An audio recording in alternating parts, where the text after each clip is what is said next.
lined up at the Metrodome. Looking forward to game one of a four-game series with the New York Yankees.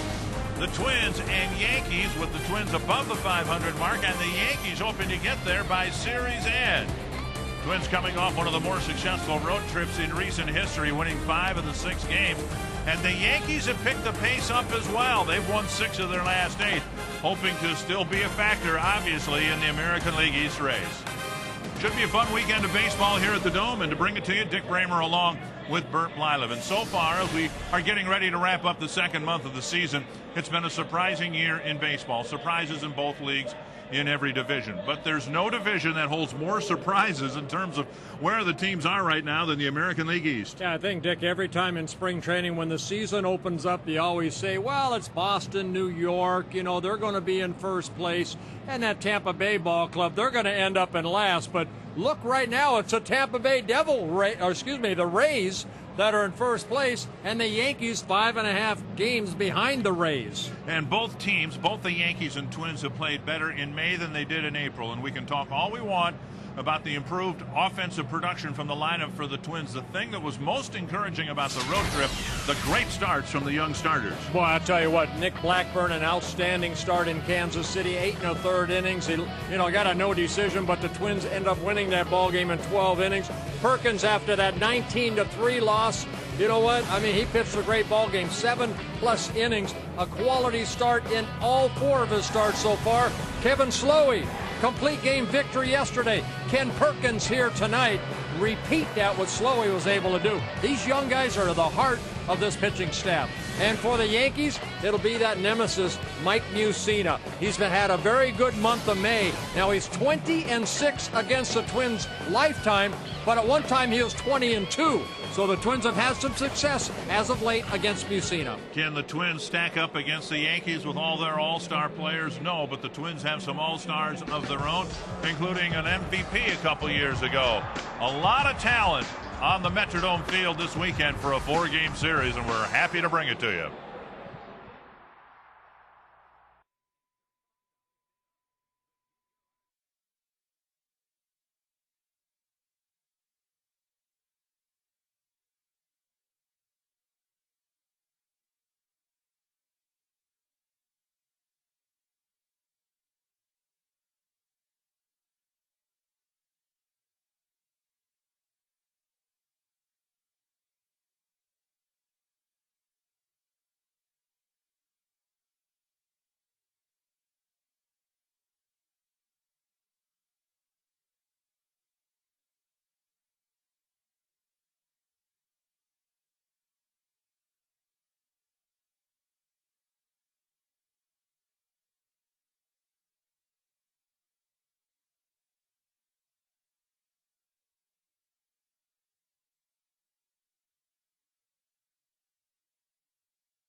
Minnesota Twins baseball on FSN North is brought to you by your local Northland Ford dealers.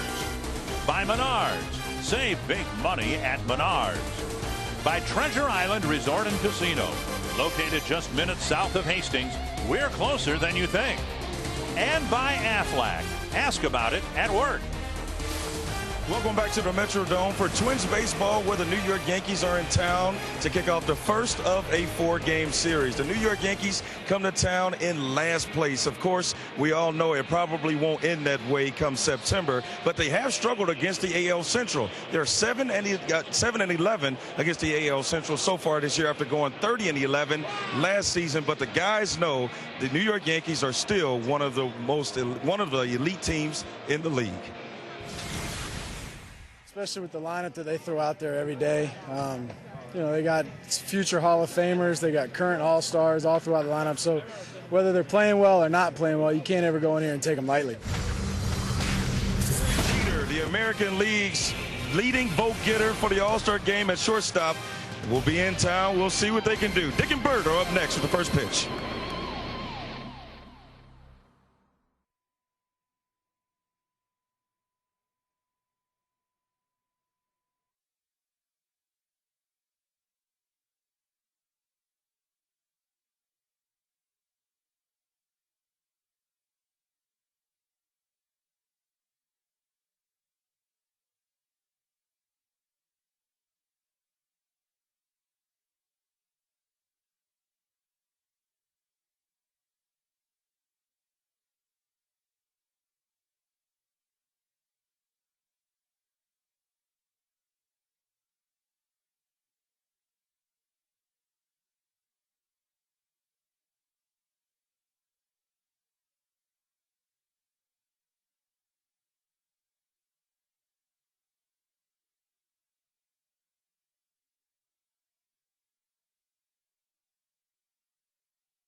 Baseball's most dominant franchise. The Yankees have made 13 straight trips to the postseason, winning 4 world titles in that span. But now it appears age may be catching up with this collection of all-stars. They enter the weekend under 500 and in last place in the East.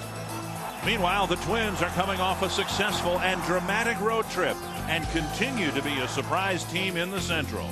Tonight, they meet the Twins and Yankees next on FSN North. And the Twins take the field. It's a 7-game homestand, 4 with the Yankees, 3 with the Orioles, coming off a very uplifting road trip when the Twins went 5-1. And Joe Girardi bringing his Yankees in here for the first time. They'll come back again later in the summer. And the Menards batting order for the Yankees. Alex Rodriguez has done very well in a variety of different uniforms here in this ballpark. It'll be Jeter, Abreu, Rodriguez, Mitsui, Giambi, Shelley Duncan, Robinson Cano, Jose Molina, and Melky Cabrera. The Treasure Island scouting report on Glenn Perkins making his 5th start. Remember that when I introduced Mike Mussina in our scouting report. 4 for 4 in quality starts so far for Perkins, coming off a very good start in his last start, winning 6-1 in Detroit. Pitched 7 2/3 innings and making his first career appearance and start against the Yankees. Twins in the field had a good ball game last night. Delman Young is back in left field. Carlos Gomez in center. Michael Kadire in right. Lamb, Harris, Casilla, Morneau the infield. Mauer behind the plate. And Young had his consecutive games streak played broken last night. He'll start a new one tonight in the hopes that just one night off will clear his head and yep, let's hope so. He can get back on track. Yeah, Perkins, the biggest thing is his control. Only 4 walks in 26 innings so far. And we'll see how he does against the Yankees here tonight. Jeter, Abreu, and Rodriguez to get things started. Got to be a thrill for Perkins. I know the first time I pitched against the Yankees, you always, you grow up as a kid, even though Perkins grew up here, he's a Twins fan, but everybody once in a while, you want to pitch against the Yankees. It's a great franchise, a lot of history, and a lot of great players. Swing and a miss on the second fastball, and it's 1-1. Now Perkins with a fastball between 88 and 93 miles an hour. Good curveball. And then a changeup, and he will pitch inside, and we'll keep an eye on that here tonight to a lot of these right-handed hitters. Cracked foul 1-2. He said that was the key in his great outing against the Tigers. He paid attention and he watched. Even in batting practice, the Tigers repeatedly tried to hit the ball to the opposite field, so he established the inside part of the play. Well, just like that last pitch right there, you have to establish in early, and hopefully that'll open up the outer half of the plate. Here's his changeup right here.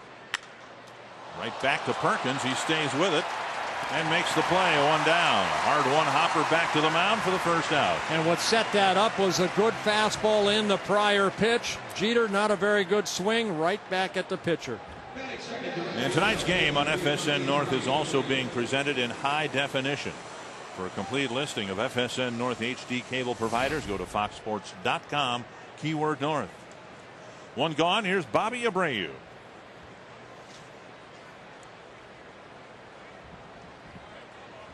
One thing Perkins has been able to do against left-handers, only 2 hits in 16 at-bats against Perkins. Fastball's up high. Opponents hitting just 125 and right-handers hitting 284.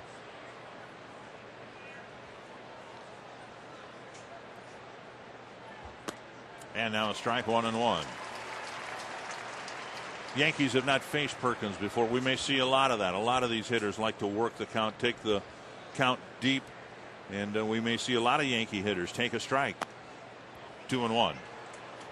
Well, he needs to do what Blackburn and then what Kevin Slowey did yesterday. Get that first strike over, outer half of the plate.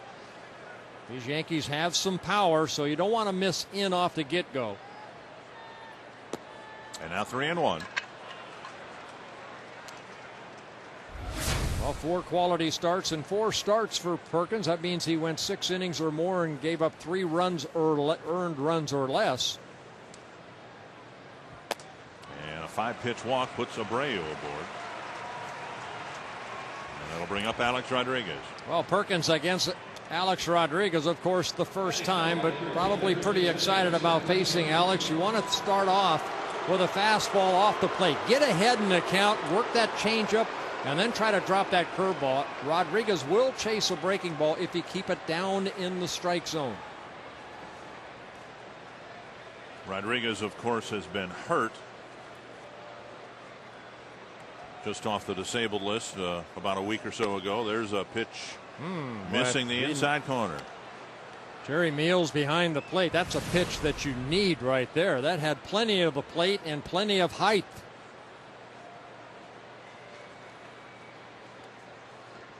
1-0 to Rodriguez.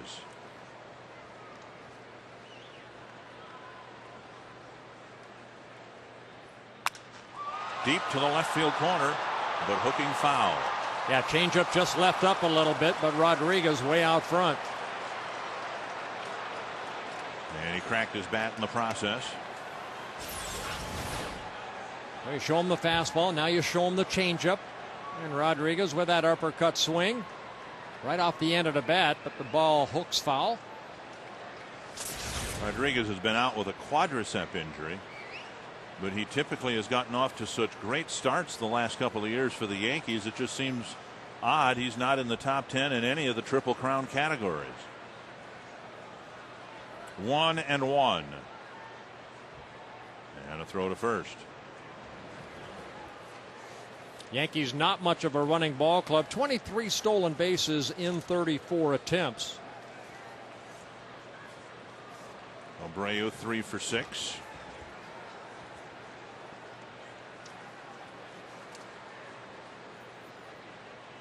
And he goes in the dirt. Mauer's throw is nicely fielded on one hop by Casilla. So Abreu takes off. Mauer's throw would not have been there in time had it made it there in the fly, and Casilla had to get the first hop throw to keep it in the infield. Abreu got a great jump off of Perkins. The ball in the dirt. Joe Mauer's throw low to second baseman Casilla. And Casilla just wants to stop the ball right there. So Abreu gets that stolen base. So a runner in scoring position without a hit. 2-1 the count to Rodriguez. Off the end of the bat on another off-speed pitch. 2-2.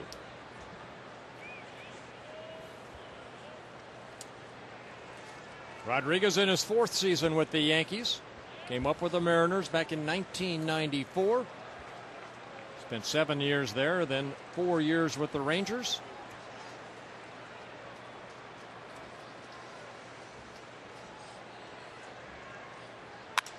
A liner to short. Harris with the catch and out number 2. Well, let's take a look at pitch by pitch. I thought this first pitch was a very good pitch, and you put you in a hole right off the get-go against a very good hitter like Alex Rodriguez. That pitch right there, that has to be a strike. And then the changeup that hooked foul. Then Perkins came back with another changeup low. Abreu ended up stealing the base. Another changeup away. And then the fastball left up, but lined right at Harris for the out. 2 gone, and here's Hideki Matsui. Matsui leading the league in hitting at .330. Joe Mauer starts this series 6 points behind Matsui.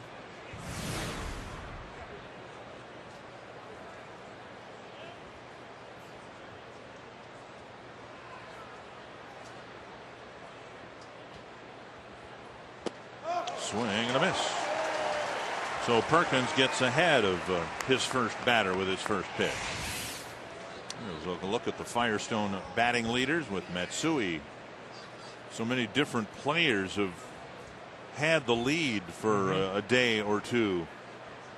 Yeah, not on that list. Justin Morneau, he's currently 9th in the American League in hitting at .305. You know, we showed Gary Sheffield in Detroit how he moves that bat around. Almost a complete opposite for Matsui. I mean, he is so still with that bat. Not any movement at all. Matsui in his 6th season with the Yankees. 2-time All-Star. And Perkins gets ahead of him 0-2.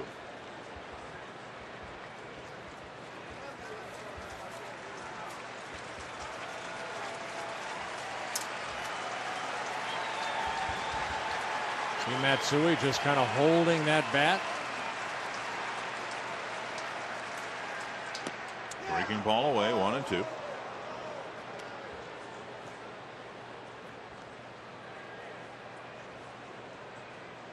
Abreu walked, stole second.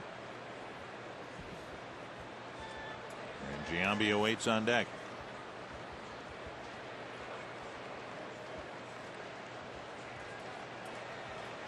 One and two from Perkins to Matsui. Poke to short left. Harris can't make the play, and a run will score. Just a little bloop between Harris and Young. And Abreu, of course, with 2 outs, was off with the crack of the bat, and the first run goes to New York. Yeah, that ball hit just in the right spot, right off the end of the bat. Matsui reaching out, and Harris keeps drifting back on it. And the ball just off the tip of his glove, so Matsui picks up an RBI, his 25th of the year, as Abreu scores the first run of the ball game. So a little chip shot into left field. And Giambi comes to the plate. And an exaggerated infield shift. That's Mike Lamb, the third baseman, playing where Harris would normally play. And there's a strike on the outside corner. That's a David Ortiz type of shift right there in the infield. Giambi hitting better. Had nothing to do, he says, with the gold thong that got national publicity. He started growing a mustache. High fly, center field. And Gomez hardly has to move. A hit, a walk, a Yankee run in the top of the first. Let's see, a mustache and a thong. That just doesn't go together.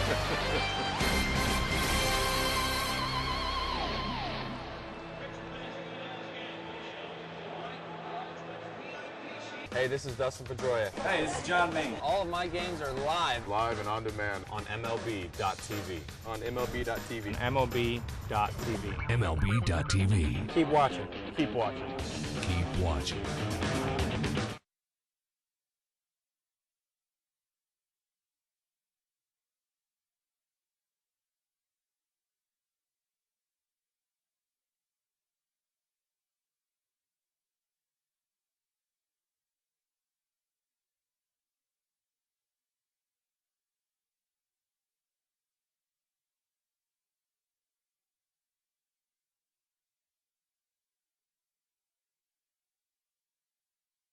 Hey, this is Phil Hughes. Hey, this is DJ Upton. And all my games are live on MLB.tv. Live and on demand. On MLB.tv. MLB.tv. MLB.tv. MLB.tv. Keep watching. Keep watching. Keep watching.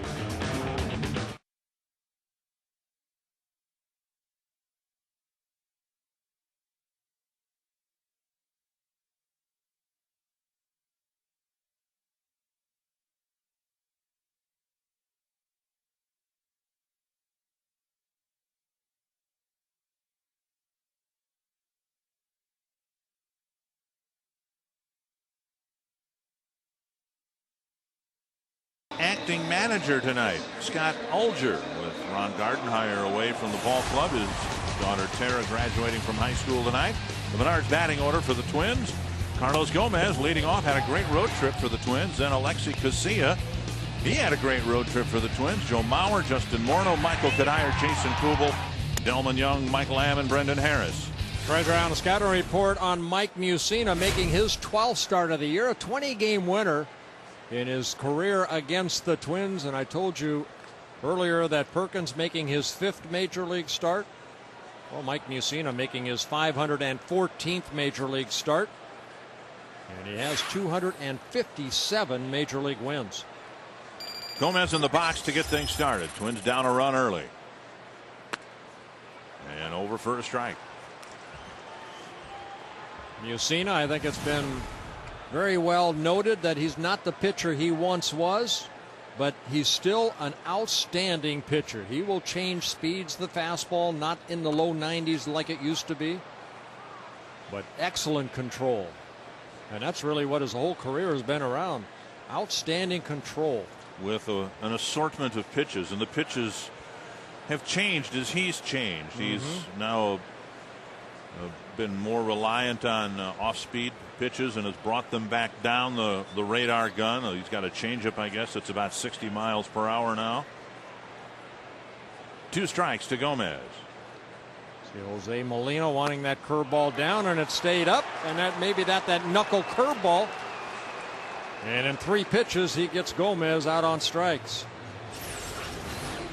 See, Molina wants that pitch down, but still, Gomez just frozen right there. You saw the reaction of Gomez. So 1 gone, and here's Alexi Casilla.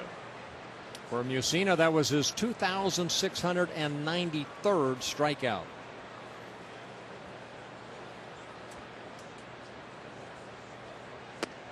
There's a curve over. 67-mile-an-hour breaking ball by Mussina, 39 years old, in his 8th season with the Yankees after pitching 10 seasons with the Baltimore Orioles. And a good pitch right there, up and in. Clocked at 84, and that'll be interesting to watch because we haven't seen Mussina for a while, and we'll see where his top fastball registers on the gun here tonight. Swing and a miss. 1-2. Well, Mussina making his 12th start of the year, only 9 walks on the season in 55 1/3 innings pitched so far.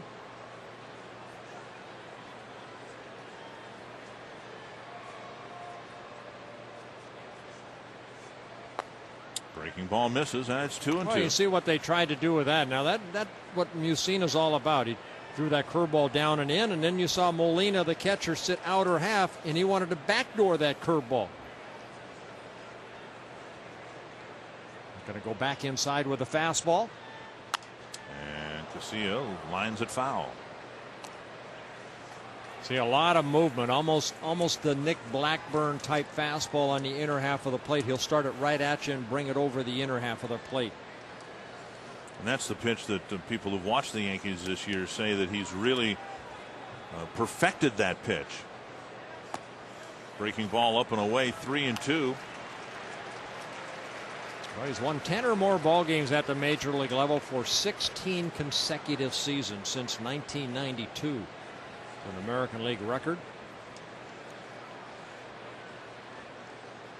And Casilla dumps a base hit to right. Great at bat for Casilla.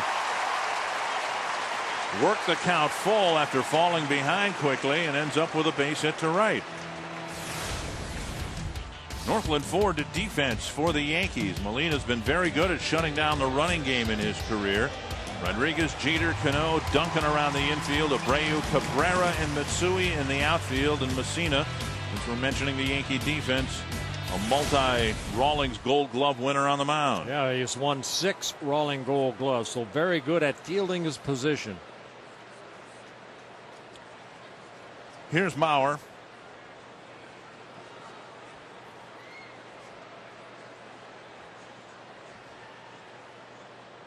Fastball away at 83.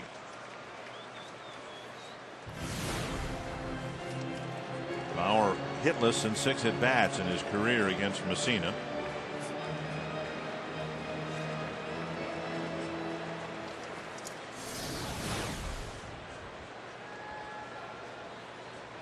And on the subject of facial hair, looks like Joe's going for just one big sideburn.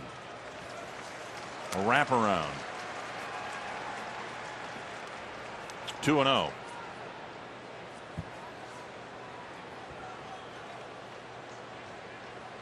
And if he gets a couple of hits and if the Twins win tonight, it'll be a day longer tomorrow, I'll bet you. Well, Mauer 0 for 6 lifetime against Mussina. 2-0. And outside 3-0.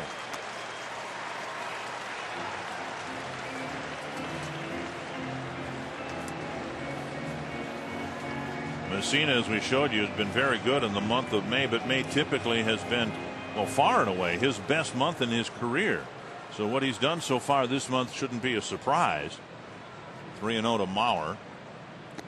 And a swing and a miss. Yeah, Mussina in the month of May over his career, 53 wins, only 21 losses. Scotty Alger really doesn't have to look into the dugout for the signs in tonight's ball game.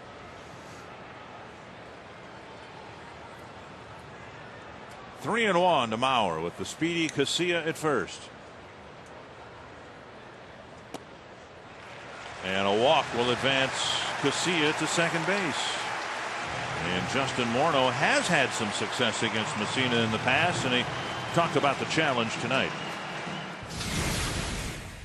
Yeah, he's a guy that throw any pitch, anytime, and he's a control guy now, and he'll hit his corners, and he'll take advantage of your aggressiveness if you're being over aggressive, and he's a guy you just got to make sure you get a good pitch to hit.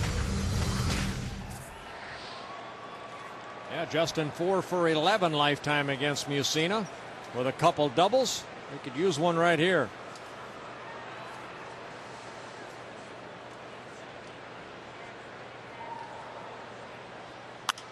Fouled away, back into the seats, 1 strike.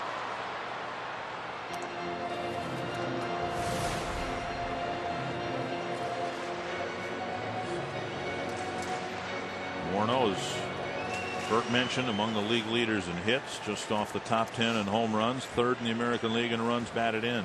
Yeah, Josh Hamilton leading with 58. And Carlos Quentin of the Chicago White Sox, what a surprise he has been, 48 RBIs. And then Justin with 40. Taken for a strike. 2 strikes now to Morneau. Mussina also a 5-time American League All-Star. And I don't know if Molina behind the plate have enough fingers on his right hand to put down when Mussina is on the mound.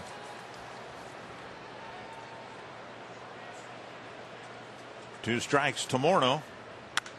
Hit hard. Duncan with the catch. And the throw pulls the shortstop Jeter off the bag. Shelley Duncan at first base got the ground ball, but an errant throw fills the bases.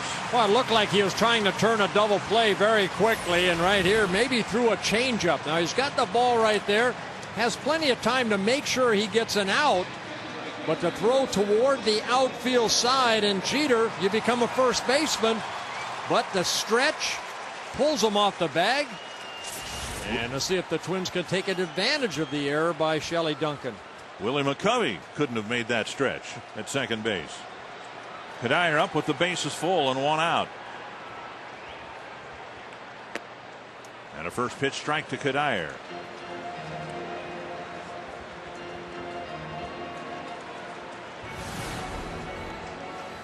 Kadire 2 for 13 against Mussina.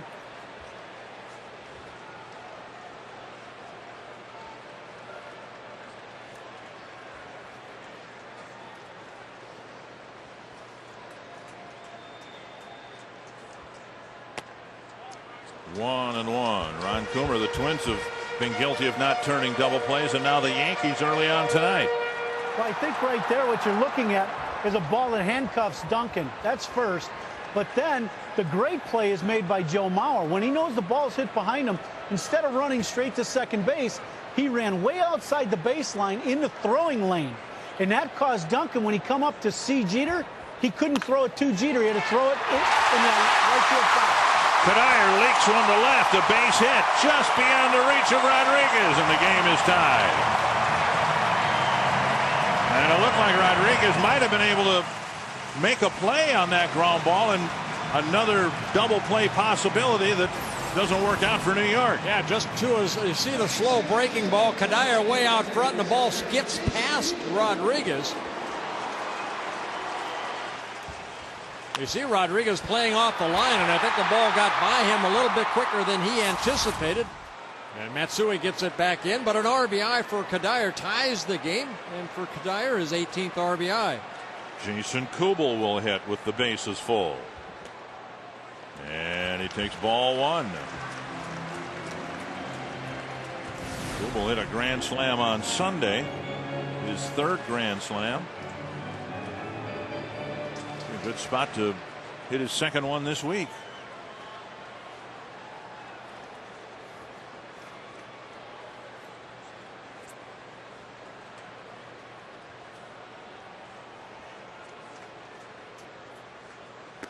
And a curve over the outside corner, 1-1.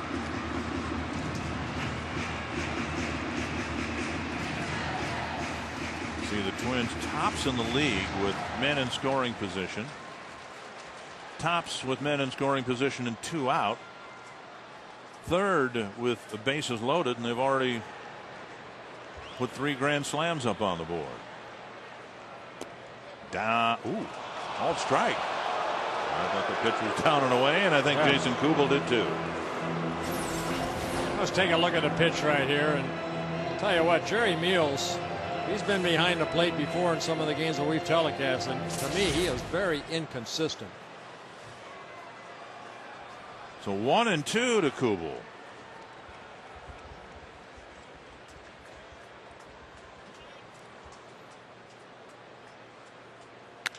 Bouncer right side and through. Mauer scores. Morneau will be held, and the Twins take the lead. 5 straight batters have reached on 3 hits, a walk, and an error. I mean, you've seen it in a couple games ago against his old teammate, the Baltimore Orioles, went only 2/3 of an inning. There was a big error in the first inning that allowed 6 unearned runs to score, and he left that ball game trailing 6-0. Kubel taking advantage of that, picking up his 27th RBI. You don't want to give a club more than 3 outs, and right now, Mussina having to work a little extra here in the first inning. Remember last night in the game in Kansas City, Ross Gload was at first base, and he had in essence the same throw that Duncan made, and it was a non-target throw. The Royals didn't get a double play, but they did get the 1 out, and New York's inability to get 1 out there has opened the door for a big inning. We'll see what Young can do with the bases loaded and 1 out. Ball 1, nice block by Molina. A night off to clear his head and not start the season over, but just get a fresh start. At least that's the hope.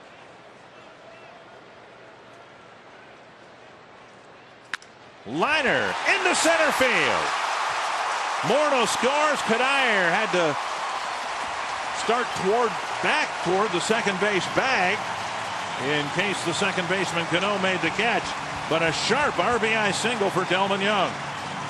Yeah, Twins doing a little station to station right here. Hit right back up the middle, right off the end of the bat. But you're right, Kadire has to stay at second base. Cano, he reaches for it. Once it gets by him, he can take off.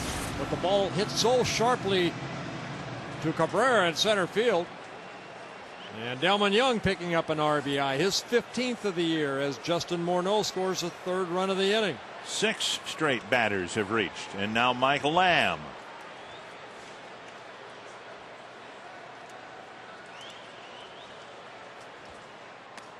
Takes up high, ball 1.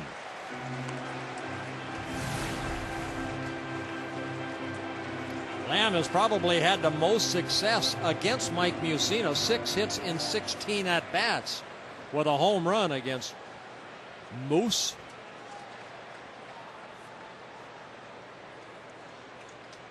One 1-0 to Lamb, and a strike on the outside corner. You mentioned Mussina's start 2 starts ago. Then in his last start, he beat the Mariners, but went just 5 innings, gave up 7 hits and 4 earned runs, and gave up a couple of home runs.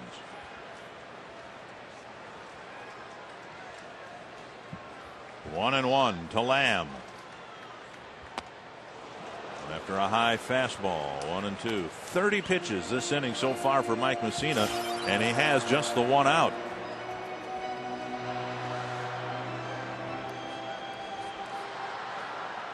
Not the strike to ball ratio you would like.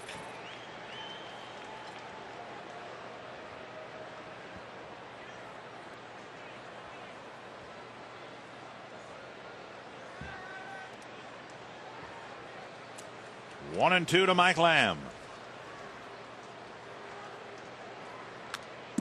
Lamb got a piece.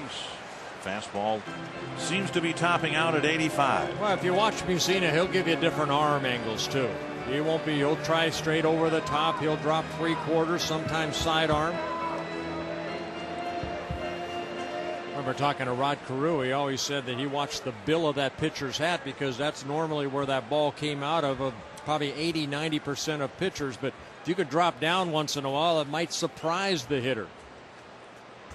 Curve, and Lamb stayed back and got a piece of it. And Molina to the mound.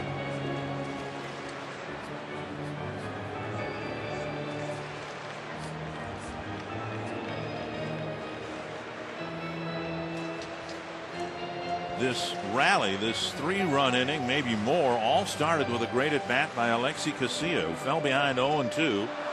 Worked the count full and dumped a base hit to right field. And a good walk, who Mussina doesn't walk too many batters, to Joe Mauer. Tapper foul, and another good pitch wasted by Lamb.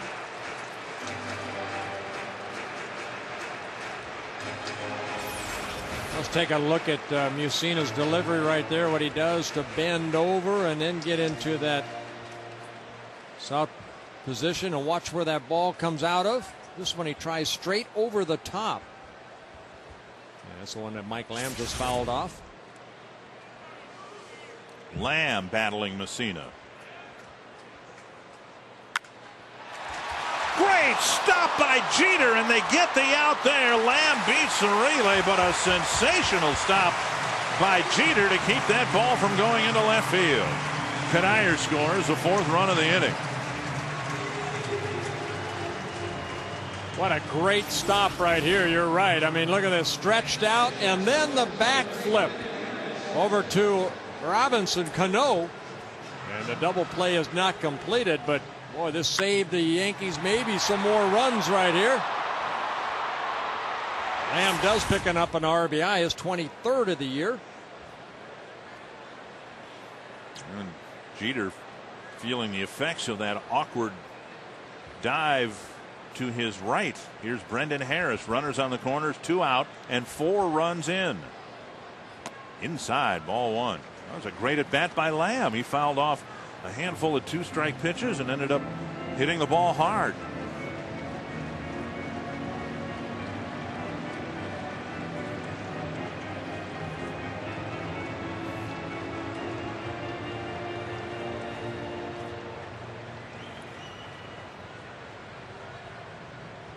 One and 0 to Harris.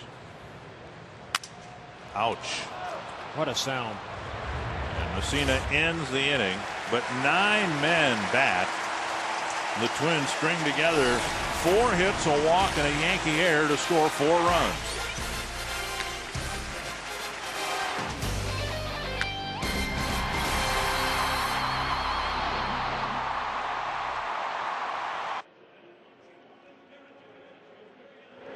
Hey, this is BJ Ron. Hey, this is Justin Morneau. And all my games are live And on demand. on MLB.tv. MLB.tv. MLB.tv. Keep watching. Keep watching. Keep watching. Even when you can't watch your favorite team, you can know what's happening with MLB.com's mobile team alerts, now including video alerts for your video-enabled phone. You'll get video highlights minutes after they happen, text messages on home runs, lead changes, and more. Everything you need to stay informed throughout the season for just $3.99 per month. Sign up now and pick your favorite team. Text MLB to 65246. For complete details, go to MLB.com/mobile.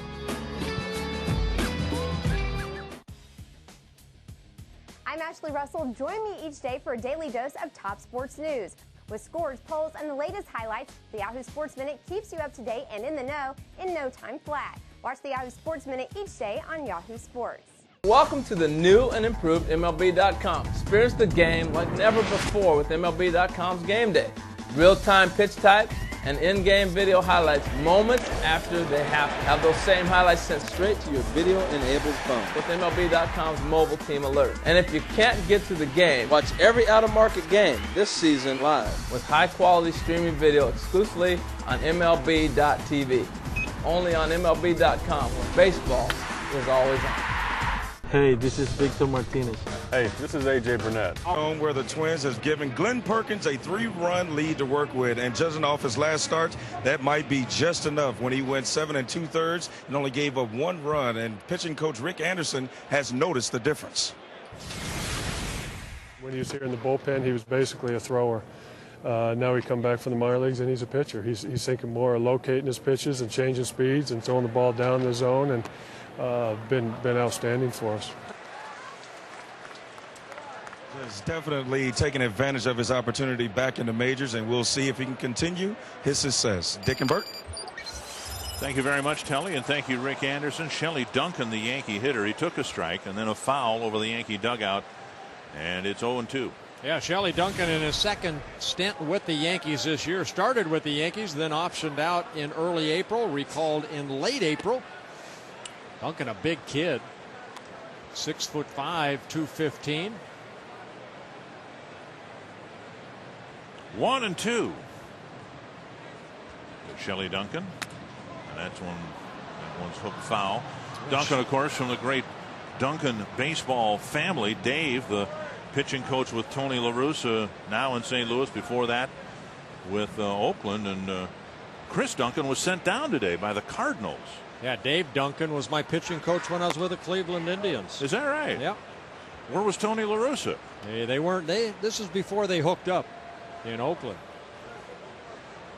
Dave Duncan, of course, a former catcher, but very good pitching coach, if not one of the best in baseball. Wrap to third. Lamb sets and fires. Duncan retired, one away.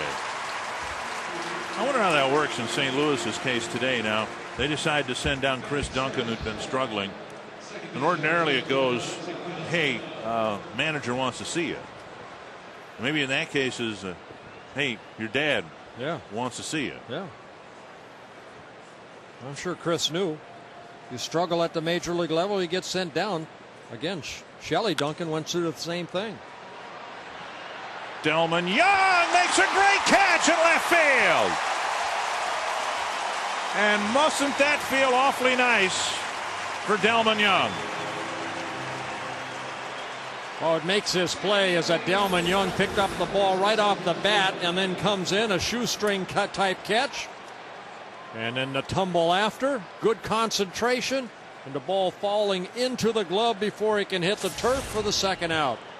Nice defensive catch by Delmon Young. Here's Jose Molina.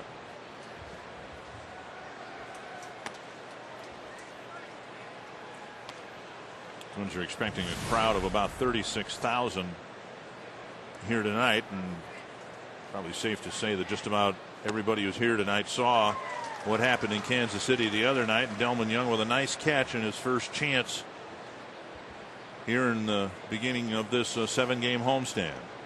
Well, the Yankees missed Jorge Posada, currently on a disabled list. Molina doing most of the catching. And former Twin Chad Moeller, the backup catcher here for the Yankees. But Molina gets a base hit. The Yankees get their second hit of the ball game.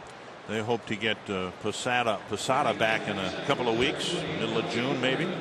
Yeah, Posada out with that sore right shoulder. A couple of flares for hits for the Yankees, and now Melky Cabrera will hit.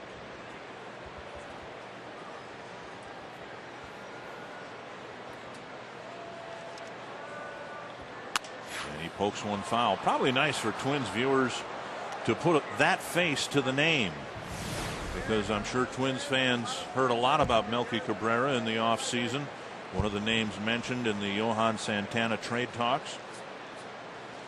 We didn't know anything about Carlos Gomez. Who was he? Well, Cabrera's a very good outfielder. Popped up foul into the seats. Yeah, a young man like Gomez, still a youngster, only 23 years old, from the Dominican Republic. In his fourth season with the Yankees, last year played in almost every ball game. Hit .273, 8 home runs, 73 RBIs. A switch hitter, struggling a little bit from the right side of the plate so far this year, hitting it on only .175. And a liner to left, a base hit. Young backhands it. Molina holds up at second base. A strong throw from Delmon Young. First and second, 2 away. Well, Perkins left the ball up right there, and Cabrera very good at bat because the lower part of his body already had committed, but he kept those hands back. And then lined that ball into left field. So back-to-back hits for the Yankees here with 2 outs in the top of the second. Here's Jeter. Hit a one-hopper back to Perkins to start the ball game. First time through the order, a walk and 3 singles against Perkins.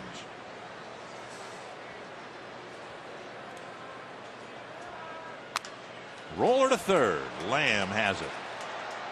To Morneau on a close play. Jeter retired. The Yankees get a couple of 2-out hits. Leave a couple of runners aboard, and the Twins still lead 4-1.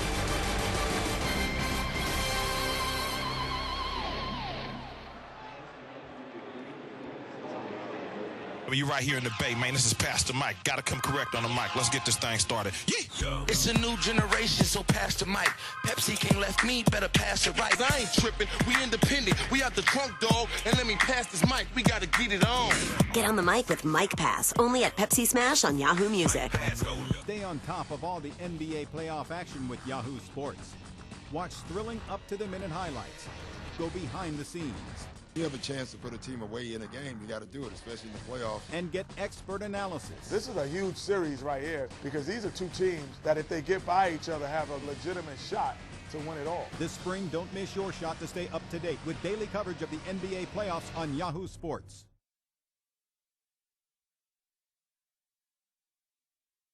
Voting is now open for the 2008 All-Star Game at Yankee Stadium. Use the ballot on MLB.com to watch video, compare stats, and vote up to 25 times.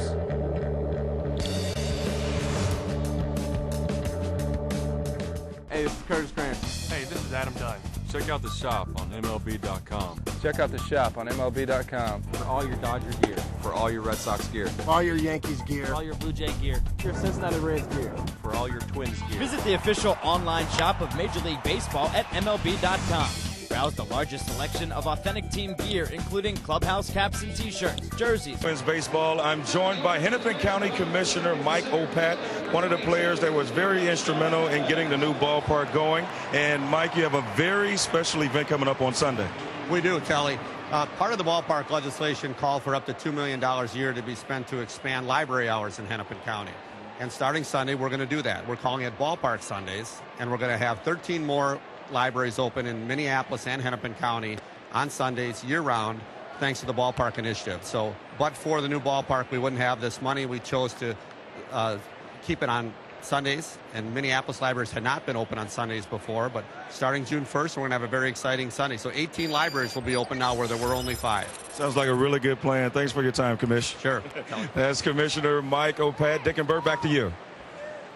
Thank you, Telly, and thank you, Mike. 1-1 to Carlos Gomez. Well, Mike Opat, a nice man, isn't he? He's put so much time into getting that new stadium built here in Minneapolis. Gomez fouls it away. I drove by the construction site today on my way in, and what a difference a week makes.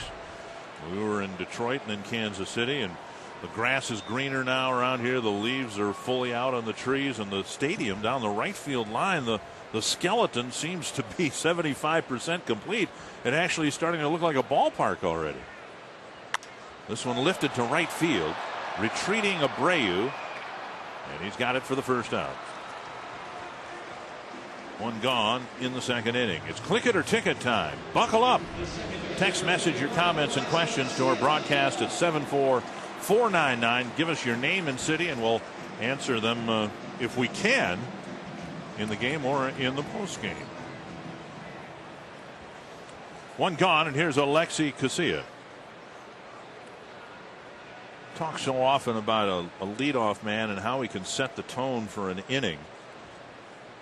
And in Gomez and Casilla, the Twins, in essence, have 2 leadoff men. And Gomez didn't get it done in the first inning, but Casilla did with a great at bat, a base hit, and by inning's end, the Twins had 4 runs. And now to left, Matsui retreating, and it's over his head and into the seats. A ground rule double for Casilla. Pulling an off-speed pitch for a base hit to right, and hitting the fastball to left. I tell you what, ever since Casilla got called up on May 10th from Rochester, he has been a hitting machine. Fastball just goes with it. Matsui playing pretty shallow. The ball ends up getting over his head and bouncing into the stands for a ground rule double. For Casilla, his 3rd double of the year. He came into the ball game hitting at .326. Already 2 for 2. And now Mauer drew a walk and scored last inning.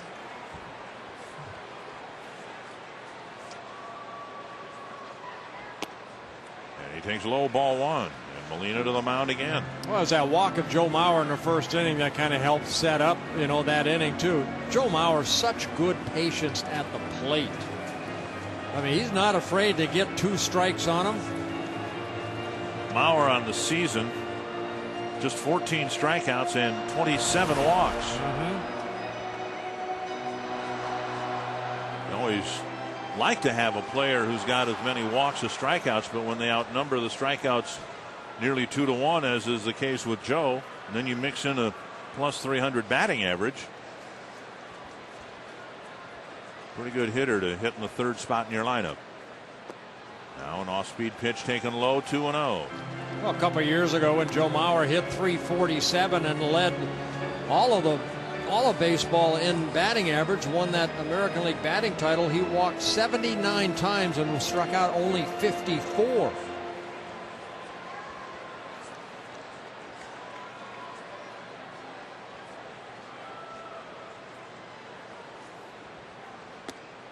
And he shaves the outside corner, 2-1.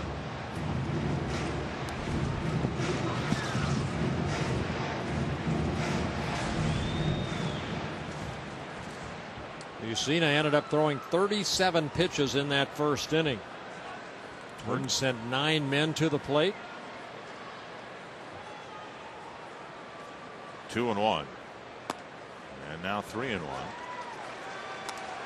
Yeah, and that's the type of pitcher Mussina is now. He won't give in on 3-1. He's not going to lay a cookie down there for Joe Mauer. He's going to continue to try to hit his spots. And that's what's amazing about Mussina coming into the ballgame. 9 walks in 11 starts.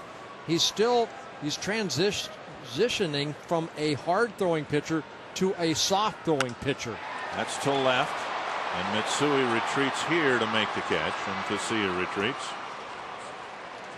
Ron Coomer, you have to be seeing that already, the patience that they've had against Mussina. Yeah, the patience has been outstanding so far. And what Mike likes to do is he likes to pitch around the strike zone, guys. And what their Twins hitters aren't doing is they're taking the close pitches and making them throw the ball at least thigh high to belt high. And when they do, they're putting them in play very hard. Great job just taking pitches around the perimeter of the strike zone.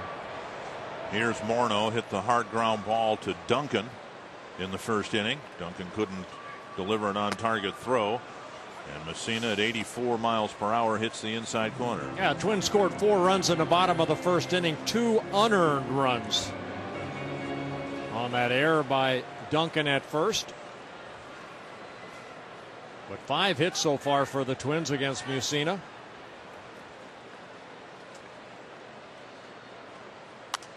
Fouled away.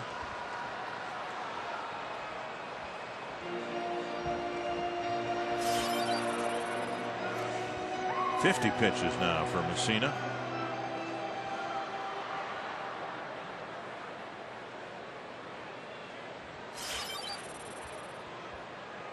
Twins trying to take advantage of the 1-out double by Casilla.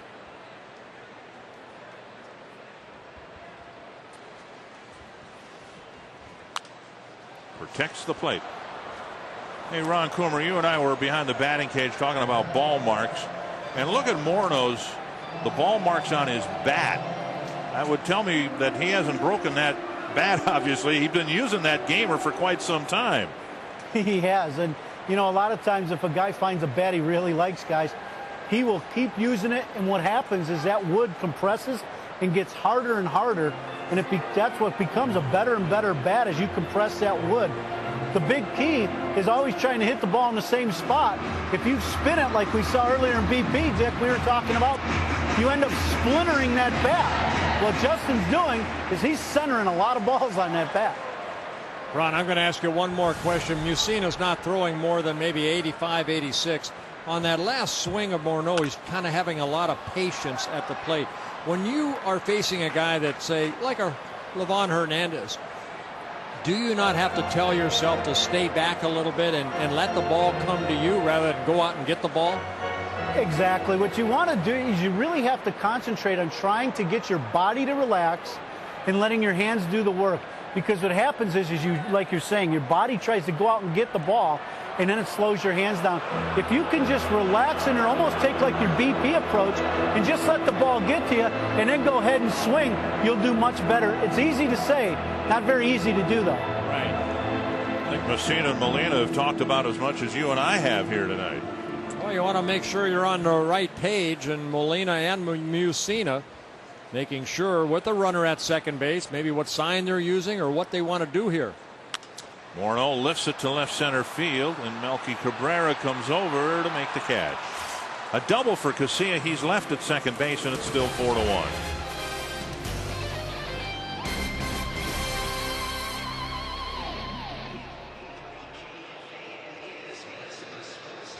Hey, this is Dustin Pedroia. Hey, this is John Main. All of my games are live. Live and on demand on MLB.tv. On MLB.tv. MLB.tv. MLB.tv. Keep watching. Keep watching. Keep watching. Even when you can't watch your favorite team, you can know what's happening with MLB.com's mobile team alerts, now including video alerts for your video-enabled phone. You'll get video highlights minutes after they happen, text messages on home runs, lead changes, and more. Everything you need to stay informed throughout the season for just $3.99 per month. Sign up now and pick your favorite team. Text MLB to 65246. For complete details, go to MLB.com/mobile. Hey, this is Phil Hughes. Hey, this is DJ Upton. And all my games are live on MLB.tv. Live and on demand on MLB.tv. MLB.tv. MLB.tv. MLB.tv. Keep watching. Keep watching. Keep watching. Welcome to the new and improved MLB.com. Experience the game like never before with MLB.com's Game Day. Real-time pitch type and in-game video highlights moments after they happen. Have those same highlights sent straight to your video-enabled phone with MLB.com's mobile team alert. And if you can't get to the game, watch every out-of-market game this season live with high-quality streaming video exclusively on MLB.tv. Only on MLB.com, where baseball is always on. Hey, this is James Shields. Hey, this is Victor Martinez. And all my games are live and on demand on MLB.tv. MLB.tv. Baseball on FSN North is brought to you by Jeep. Have fun out there. And by Grand Casino Mille Lacs and Grand Casino Hinckley. What's your Grand Casino story? Good start for the Twins and Glenn Perkins. He did give up a run in the first inning. And gave up a couple of hits in the second. Now in the third, it's the guy who scored the Yankee run, Bobby Abreu, will be followed by Alex Rodriguez and then Mitsui, who drove in the first run. One strike.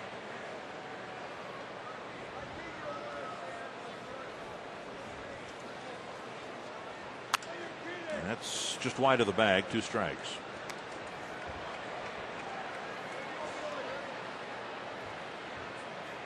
Abreu walked, stole second, and then scored on Mitsui's chip shot to left field.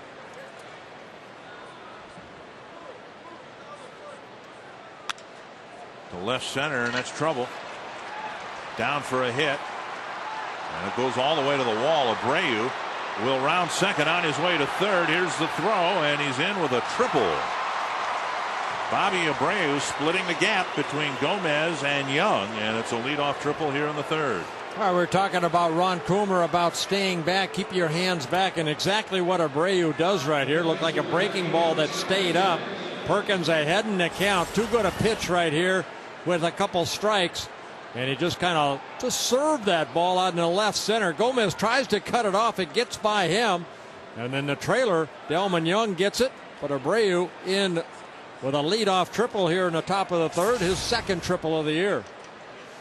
Now Alex Rodriguez takes a belt high strike. Rodriguez hit a liner to Brendan Harris, his first time up. Infield back, they'll concede a run here. That's Bobby Meacham, the third base coach for the Yankees. A little bit too high, 1-1.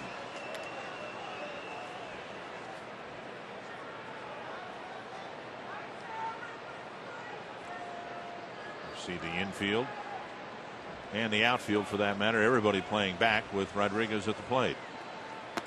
1-2.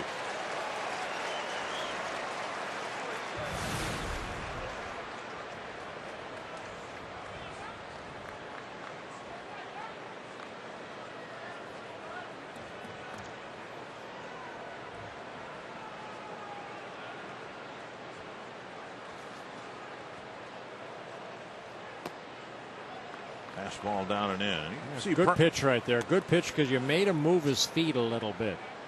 And quite a contrast in velocity. We've seen Perkins clock 92 miles per hour a couple of times, and Messina seems to be topping out at 85. Yeah, Perkins likes working off that third base side of the pitching rubber so he can get in on right-handers just like that.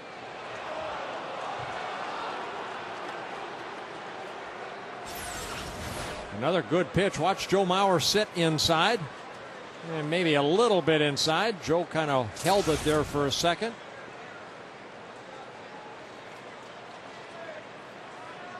Full count to Rodriguez. Off the glove of Lamb or through it into the left field corner, and Rodriguez is aboard with a base hit. Abreu scores, and it's 4-2. Second time that Rodriguez has stung the ball against Perkins. Well, Abreu scoring for the second time in a ball game, a fastball. And Lamb went up, but by the time he got up right here, the ball was already by him. That's how hard he hit, maybe off the tip of his glove. So Rodriguez picks up his 18th RBI. Mitsui doinked the ball into left field, scoring Abreu with 2 out in the first. Strike on the outside corner. Last year, the Yankees didn't win the division. They had won 9 straight division titles, but they got in as a wild card. And they were the only team in the 8-team playoff field to repeat from 2006 to 2007. There were 7 new teams in the playoffs last year. Snap bat, and Giambi just about got hit. It's a double play, but Giambi had a frighteningly close call in the on-deck circle. A good pitch right there by Perkins, getting in on Matsui, shattering his bat. And then the Twins turn to double play. We've seen this combination. Well, we saw it twice last night, I think. Casilla to Harris to Morneau. Yeah, that ball not really in enough, but Matsui's bat shattering. And then the 4-6-3 double play. And now Giambi with the bases empty and 2 out. And the shift on again, and Perkins hits the outside corner.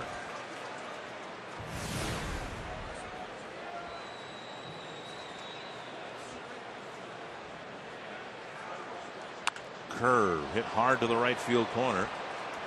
Down for a hit, a high hop, and Giambi's going to try for 2. Not a good idea.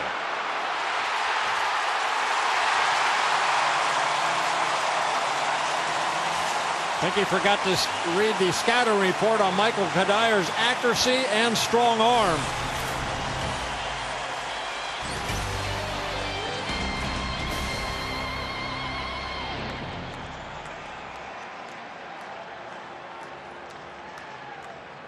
You right here in the Bay, man. This is Pastor Mike. Gotta come correct on the mic. Let's get this thing started. Yeah. It's a new generation, so pass the mic. Pepsi can't left me, better pass it right. I ain't tripping, we independent. We out the trunk, dog, and let me pass this mic. We gotta get it on. Get on the mic with Mike Pass, only at Pepsi Smash on Yahoo Music.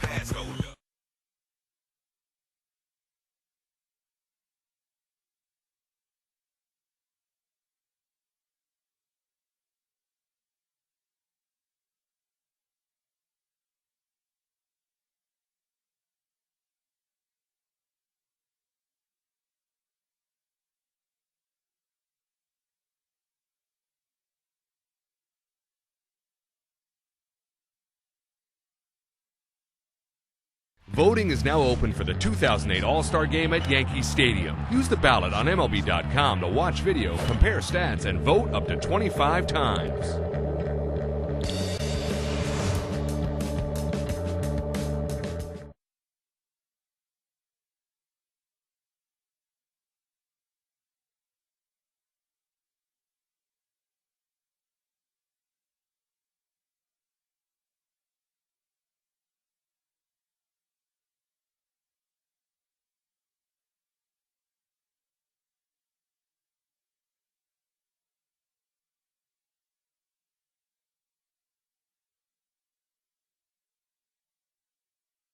Hey, this is Dustin Pedroia. Hey, this is John Maine. All of my games are live. Live and on demand on MLB.tv. On MLB.tv.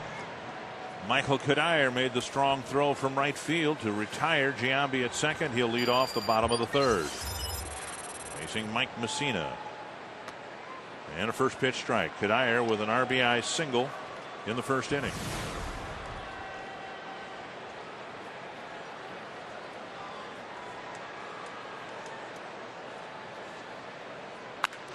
Drilled but foul. 2 strikes.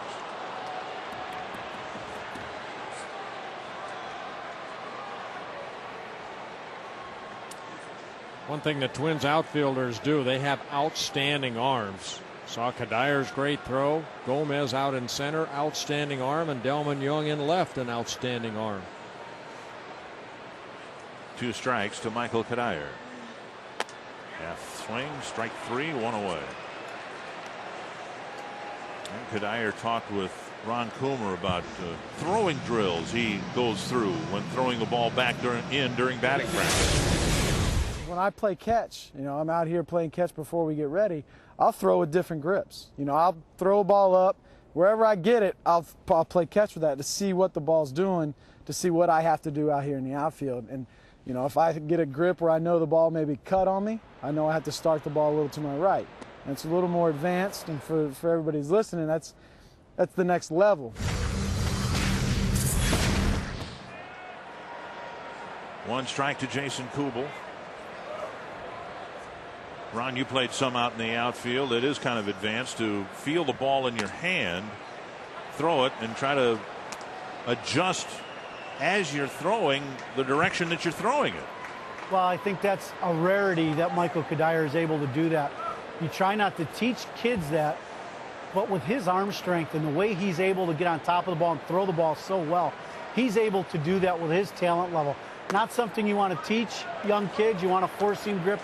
With his arm strength, though, he's an incredible guy at getting rid of the ball. Because he was an infielder, he gets rid of the ball so quick with such a great arm. He's able to do that. I know I interviewed Michael Kadir before in the outfield, and then there's a strike 3, and Mike Mussina picking up 2 straight strikeouts here. As an infielder, Ron, you try to get that 4-seam fastball so you don't throw that sinker to the first baseman if you're playing third. As an outfielder, like Kadir does, good pitch right there by Mussina, he basically just grabs that ball, however it comes off that wall, turns and throws. He's not worried about the grip as much. Well, and the one thing about Cuddy, guys, is he is so good when you watch his release point on different films of him throwing through the ball. That's why it works so well. 1, 2, 3, 3rd inning, a quick inning for Mussina, and he sorely needed that.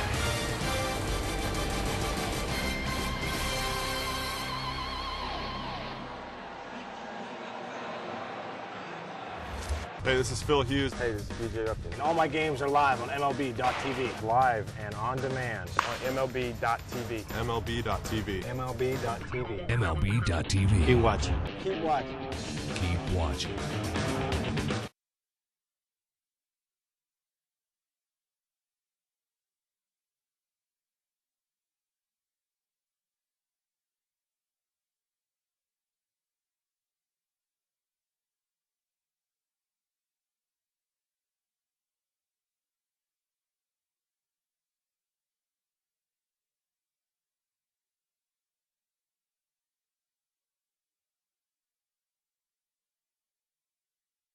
Hey, this is James Shields. Hey, this is Victor Martinez. And all my games are live and on demand on MLB.tv. MLB.tv. On MLB.tv. MLB.tv. Keep watching. Keep watching. Keep watching.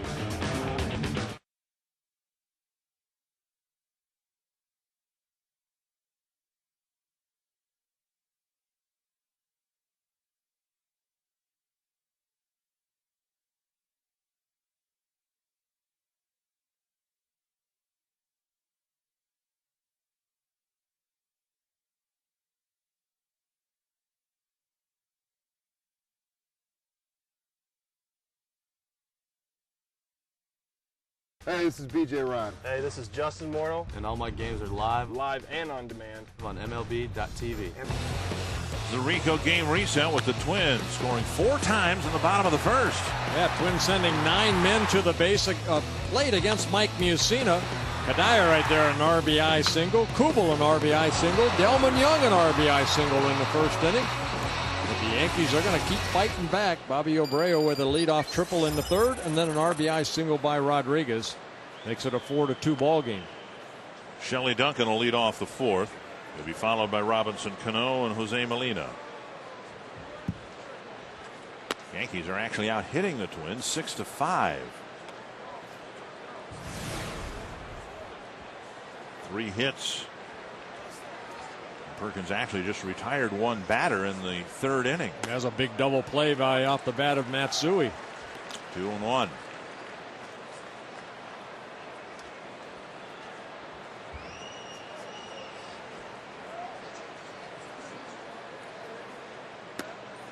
Missing that inside corner, and it was there that just an inch or 2 difference. He was able to hit that corner almost at will against the Tigers. Well, it's not been the case so far yet tonight. A lot of it depends on that umpire behind the plate. Will he give you that inside corner? Now a leadoff walk in the 4th.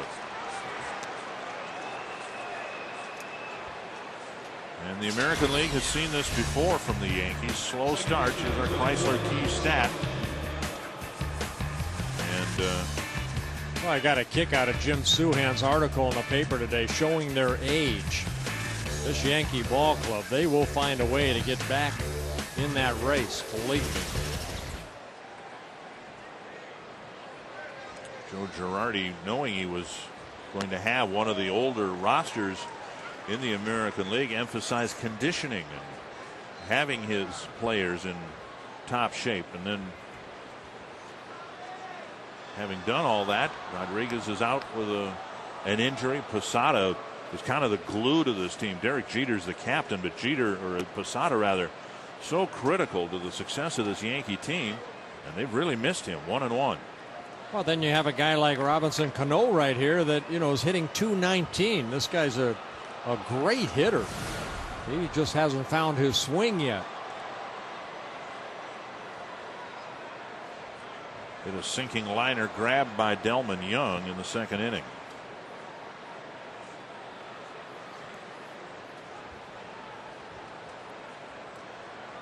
Perkins has issued 2 walks. The first one scored. He'll try to pitch around this leadoff walk in the 4th.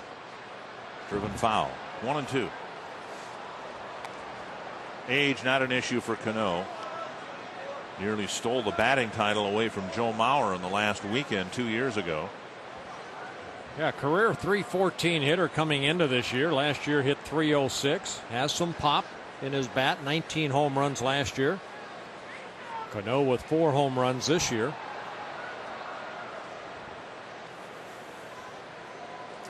One and 2. Chop, and Lamb can't catch it.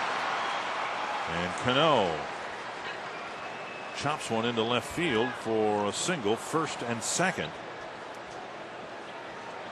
And nobody out. Molina coming to the plate. Whether you want to motivate your workforce, improve retention, or reward employees, tickets to Twins baseball can get everyone feeling good about your business. Twins season tickets are still available. Call 800-33-TWINS today to select the ticket plan that's right for your business. Yeah, Molina looking down at Bobby Meacham, the third base coach, as he went through a set of signs. Twins maybe looking for the bunt here as Mike Lamb gives the sign to Perkins. Molina singled his first time up. Molina has 2 sacrifices on the year. Jabbed at, throw to second. Safe, just barely getting back was Shelley Duncan. Always tough as a second base runner when that guy at the plate kind of jabs at it and you don't know if that ball is going to be bunted or not. And Duncan diving back into the bag, just getting back safely. That 6'5" frame. Good call by second base umpire Chris Tiller. 1 strike to Molina.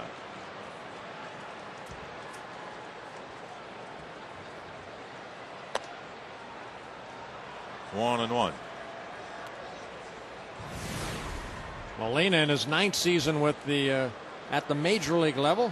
There's Meacham right there going through some signs. He came up with the Cubs. We saw him with the Angels for 7 seasons.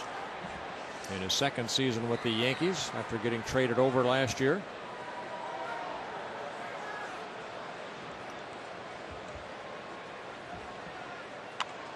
Good bunt. Morneau turns and throws to Casilla. 1 away. Duncan and Cano move up. Cabrera coming up with the tying run at 2nd and 1 away.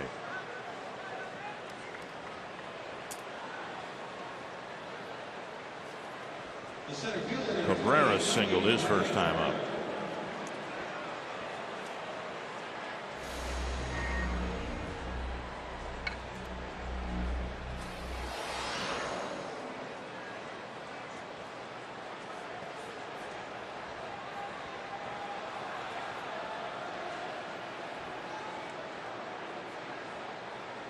Fouled straight back. Well, Perkins so far 2 walks in a ball game, no strikeouts. In his last start against the Tigers, he had 4 strikeouts in 7 2/3 innings. A season high 6 strikeouts back here against the Toronto Blue Jays back on the 15th of May. 1 strike to Cabrera. And a liner that'll tie the game. Gomez cuts it off, and Cabrera will hold up with a 2-run single. And it's 4 apiece. Well, it looks like Perkins just getting the ball up a little bit here. The Yankees 8 hits in the ball game already. You see Cabrera, quick wrist right there, lines it in the left center. Duncan and Cano score. Now we have a tie ball game. Cabrera driving in a couple of runs to tie the game up. He's hitting 9th in the Yankee lineup, but he's been in there on a regular basis and he's been healthy. The other 2 names prominently mentioned in the Santana trade talks are both on the disabled list, and before they got there, they were very ineffective. A combined 0-7 and an ERA in excess of 8. That's why the Yankees are looking at Mike Mussina, Andy Pettit, and Ching-Ming Wong to really kind of carry that pitching staff. They had hoped that Kennedy and Hughes would be 2 of the mainstays in their rotation. Instead, they're on the DL. And they're transitioning Jabba Chamberlain into a starting pitcher, and he will make his first start for the Yankees not here on Monday, but on Tuesday. Here's Jeter. Ball 1.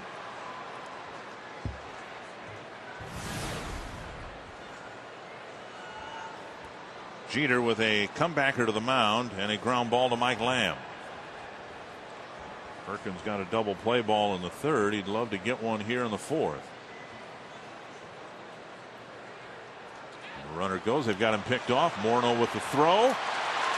Got him. So Cabrera picked off for the 2nd out of the inning.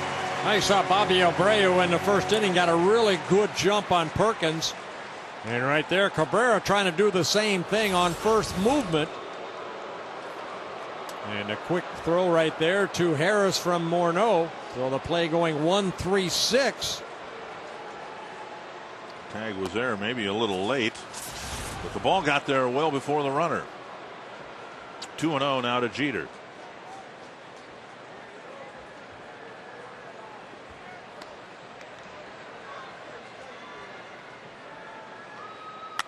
Popped up right field, and Kadire in his tracks almost catches the 3rd out. A walk, a single, a big 2-run single by Cabrera, and a tie game going to the bottom of the 4th.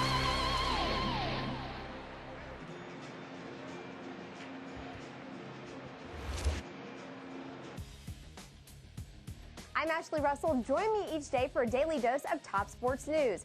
With scores, polls, and the latest highlights, the Yahoo Sports Minute keeps you up to date and in the know in no time flat. Watch the Yahoo Sports Minute each day on Yahoo Sports. Willie Mays, September 22nd, 1969, 600. Babe Ruth, August 21st, 1931, 600.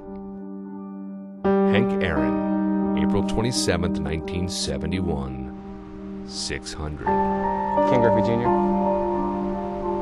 Keep watching. Hey, this is Victor Martinez. Hey, this is AJ Burnett. All my games are live and on demand on MLB.tv. MLB.tv. MLB.tv. MLB.tv. Keep watching. Keep watching. Keep watching. Every fan's dream is a front row seat. With Nissan Live Sets on Yahoo Music, everyone's a VIP. It means so much to me whenever I get on a stage and feel an audience's energy coming back at me and feeling that love, because that's what I love to give, is 150% of my energy and sharing what I love to do so passionately. Experience Nissan live sets with artists like Christina Aguilera, Incubus, Beck, and more. Only on Yahoo Music. See you at the show. You right here in the Bay, man. This is Pastor Mike. Gotta come correct on the mic. Let's get this thing started. Yeah. It's a new generation. Some thoughts about the MVP of the Minnesota Twins, Justin Morneau, and the batting champ, Joe Mauer. I mean, they're that special group that's going to take over the game. You know, when I originally came up, it was, you know, the McGuires, it was, you know, so on, and then eventually it moved to, you know, Alex, and now the transition of the game of these great young players, and they're so good. You know, I think they do such a great job, even in the minor leagues or even in high school now. They come up and they can play at the big league level where, you know, back when we played it, you took a few years to figure out how. Now these guys are making an impact as soon as they step on the field. On Monday, you'll be able to see that interview entirely at 5:30 on Quest Twins Live. Back to you guys upstairs. Thank you, Coombe. What was it in Detroit or in Kansas City? We talked about how there were 6 first-rounders from the 2006 draft that already had made it to the major leagues. 1-1 to Mike Lamb. And you're not the best guy, I guess, to comment on that, because you didn't spend hardly any time at all in the minor leagues. Drafted out of high school, and boom! From your high school graduation to your first game, how much time was there? That was less than a year. Yeah. 2-1 to Lamb. I was mad because I didn't make the team out of spring training. What took you so long? Yeah, really, that's the way I felt. But no, I mean, you know, you have a certain group of guys like. You know, you look at everyday players, I think it's a lot more difficult than pitchers. You know, pitchers, some guys are just blessed to have good stuff and they get up to the big leagues quicker. But a guy like Joe Mauer, I mean, to get up as quick as he has and have the success that he's had, you know, just a tribute to his hard work and his dedication to the game. Got a tie game here, and Mike Lamb having another battle with Mike Mussina. If the game turned at all in the direction of the Yankees, it may have turned in Lamb's first inning at bat. He hit a one-hop rocket to the backhand side of Jeter, and who turned in a nice play to get a force play at second base. Lamb got credit for a run batted in and reached on a fielder's choice. And Molina can't quite hang on to it, and the at-bat continues. Oh, Dick, we're looking at a guy right there on the mound, Mike Mussina, who spent, he had 28 minor league starts before he came up with the Orioles back in 1991. But he went through Stanford and had some seasoning at the college level. Yeah, the only thing that kept me out of college was high school. Lamb to center. Jeter makes another nice play to deny him another hit. Boy, he kept coming in and in on Mike Lamb, and he inside out of that. I don't know how he hit it that far, but Jeter timing his leap perfectly for the first out. One gone. Harris to the plate. Tomorrow night it's another DQ sensational Saturday. The Twins take on the Yankees beginning at 6:10. And if you buy a ticket in the Samsung Home Run Porch, you'll get a buy one get one free coupon for a DQ Blizzard flavor treat. All 833 Twins, or log on to twinsbaseball.com for tickets. Ball 1 to Brendan Harris. Harris playing at short at some point. Twins hope that Nick Punto will get some time there. We want to congratulate Nick and Natalie on the birth of Nicole Jane today. A little after 2 o'clock, 9 pounds, 14 ounces. Oh, big girl, 21.5 inches long. And we're hoping that Natalie is doing great along with the baby. And we hope Nick's also doing pops, yeah. 2-0 to Harris. Congratulations to the Puntos. Swing and a foul. 2-1.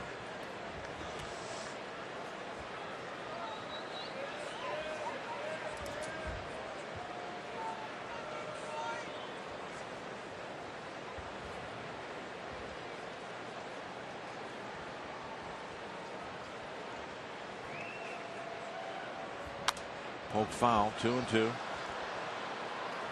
Used to be, if Messina's team scored 4 runs, you just put it in the loss column. Well, the Twins have handled Messina quite a bit better over the last few years, and in tonight's game they actually had a lead of 4-1 before the Yankees came back.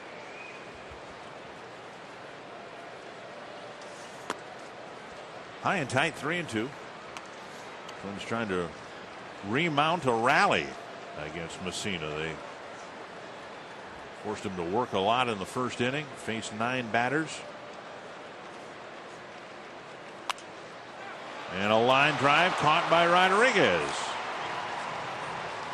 Well, Mike Mussina, he's 20-6 in his career against the Twins. Now, the first 24 ball games, he was 20-2 with an ERA. Look at that 2.77, but he got a lot of run support.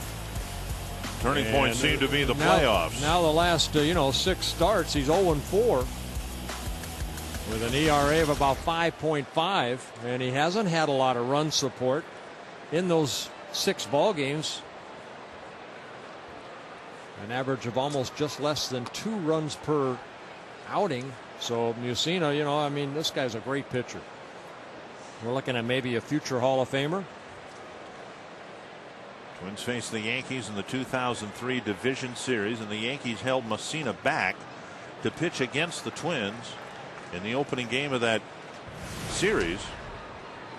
And you may remember that was a game the Twins had Johan Santana going, and he had a forearm cramp, and LaTroy Hawkins had to come out of the pen early and pitch against the Yankees. Twins won that ball game 3-1. This one flared foul into the seats, 2-1. And now Mussina and Hawkins are teammates with the Yankees, but since that game,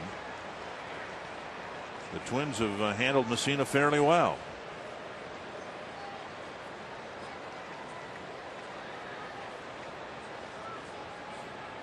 Two and 1 to Carlos Gomez.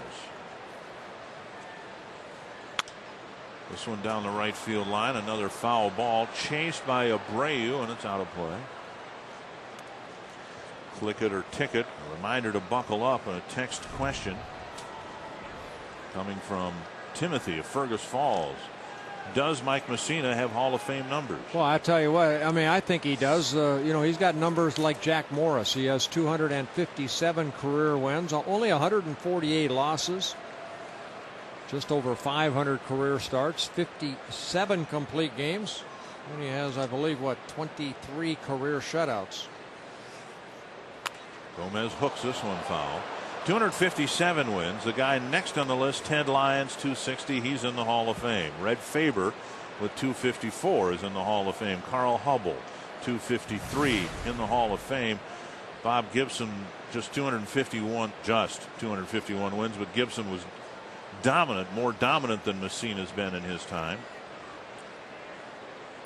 Inside 3-2. I guess I would build a case for Mussina going to the Hall of Fame. He's had a great supporting cast on all the teams that he's been with. He was with the Orioles when they were good. Had a very good offensive lineup behind him. Shattered bat and a dribbler to second. Cano over to Duncan, and the Twins are done in the 4th, on to the 5th, and a tie game.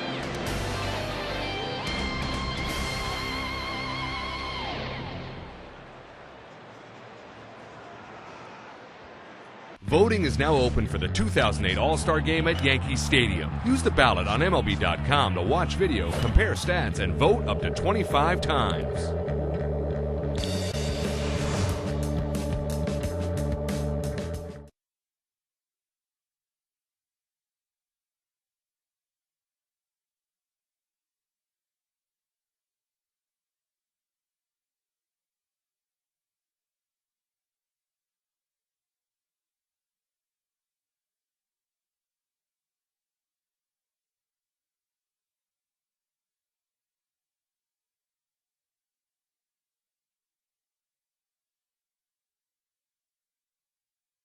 Hey, this is Dustin Pedroia. Hey, this is John Maine. All of my games are live. Live and on demand on MLB.tv. On MLB.tv. MLB.tv. MLB.tv. Keep watching. Keep watching. Keep watching.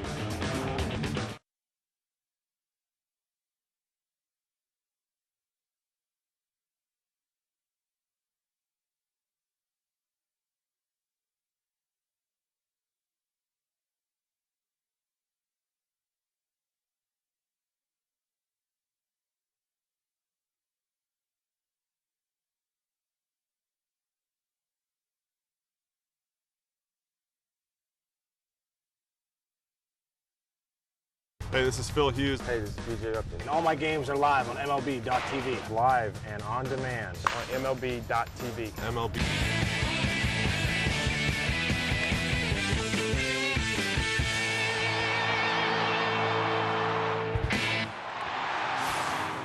Well, look at that. This is from my circle, not from the truck. You are hereby circled. Twins are rock solid. That would be South Dakota, the Mount Rushmore state. Bobby Abreu has reached twice and scored twice against Glenn Perkins. A walk and a run scored in the first, and then a leadoff triple in the third. Yeah, Perkins given that 4-1 lead, but the Yankees have come back. 1 in the top of the third, 2 in the fourth to tie it at 4-4, and Perkins needs to find a way to get out of this inning as quick as possible. Stop the bleeding right here. He's been up in the zone here so far tonight. A lot of the pitches that he has given up, as far as the hits, 8 of them, have been up above the belt. Like that. Now, Abreu hits that ball foul, but you got to get that ball down in the strike zone. 1-2. Abreu in his last at bat got a breaking ball that stayed up and just kind of hit that ball sharply exactly where that pitch was. Outer half of the plate, just lined it in the left center for a triple. And now 2-2. Sometimes when you're struggling, especially with your curveball, you have to tell yourself to really stay back and then try to drop that curveball right on top of home plate. And Abreu's on base again. And another pitch up that Abreu, just that smooth swing, just hit the other way. He's a career 300 hitter. This guy knows how to hit. 13th year at the major league level. And you see what he does with that ball. Nice level swing. And that ball just above the belt. And he just softly hits it in the left field. Alex Rodriguez has hit 2 line drives against Perkins, once for an out and once off the glove of Mike Lamb for an RBI single. Ryan Bass up for the second time, and there's a belt high strike to Rodriguez. Yeah, Rodriguez spending about 20 days on a disabled list with that strain in the right quadricep. But I mean, if this guy gets going, that's why I had to laugh at Jim Souhan's article again. This is, even though, yes, they're in their 30s, but they're not like 37, 38 years old. They got a couple players that are like that, but these guys are 32, 33 years old. And this guy right here already has Hall of Fame numbers. The age, where I think the age will determine the Yankees' fate, is in the pitching staff. You know, how much is left in Messina's tank and Pettit's tank? It doesn't appear that there are any other options for them at this point. Kennedy was ineffective and Hughes was ineffective. Now they're both on the disabled list unless Pettit has a good second half, as has been his case throughout his career, and Messina can keep finding ways to fool hitters. I can see Jim's point that the age of the pitching staff more than anything else could cost them a playoff spot. But these players, once they get going, they're going to score a lot of runs. 1-2 to Alex Rodriguez. They're going to make up for some of the lack of pitching. And there's another pitch inside that, for the third straight at bat, Jerry Meals has not called this a pitch, a strike. Third straight at bat with Rodriguez at the plate. Right, that's what I meant. Yeah. Third straight at bat for Rodriguez. You need that call right there. Rodriguez likes to extend those arms. You have to pitch him inside. Now Joe Mauer setting away, but maybe just setting away with that throw over to first.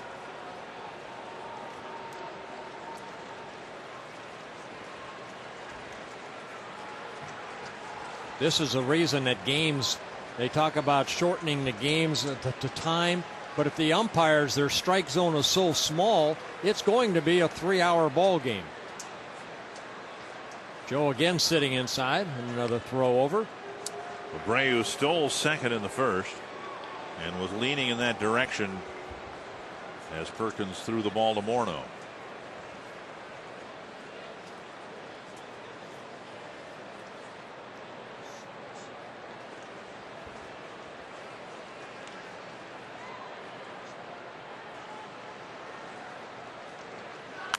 popped up and back into the seats. It's in the bottom of the 8th inning in St. Petersburg. White Sox won, Rays won. Kansas City's leading Cleveland 4-1 in the 5th as they hope to end an 11-game losing streak. Detroit playing at Seattle later tonight.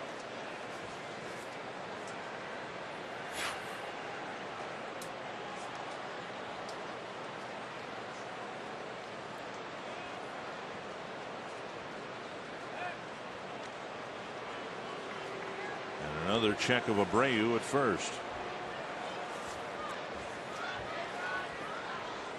Well, I'll go not farther out on a limb here, but I'll paint another scenario where the Yankees don't make the playoffs. You don't think they will? I'm saying it's possible. I don't know what's going to happen, but the competition's a lot stiffer than it has been. Abreu goes and the pitch fouled back. You've got a very good starting rotation and bullpen in Toronto. And I don't know that anybody in baseball is expecting the Rays to lead the division all year round.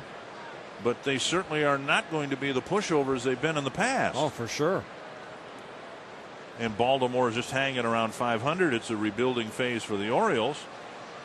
But the competition within the division is so much tougher, where in years past the Yankees could get off to slow starts and still run out the season and pick up 95, 96 wins. I don't know that that's necessarily going to happen. I mean, Boston seems to be the best constructed team, at least in that division, maybe in the league. They got a very good ball club. But in years past, when the Yankees got off to slow starts, it was always considered to be the Yankees and Boston, and then, well, 3 teams fighting for the bottom 3 spots. I don't think that's the case anymore. Oh, what's good for baseball is exactly what Tampa Bay is doing right now. You know, leading the Boston Red Sox by 1. 10 games over 500. 2-2 to Rodriguez, and another foul.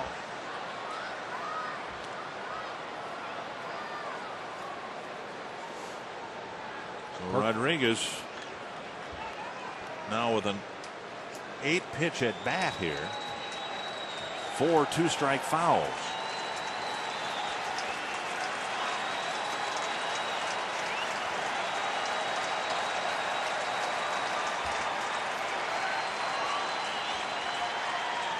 Abreu goes, blasted to center. Gomez back, he won't get there, bounces hard off the wall, fumbled once. Abreu's being waved around. The throw to second base, not in time, and Rodriguez has put the Yankees in front. A scalding line drive to straightaway center field. Well, he didn't miss that pitch right there. He fouled off some pretty good pitches from Perkins, and then Perkins came in with a fastball, and Rodriguez, with his strength, just hits a line drive.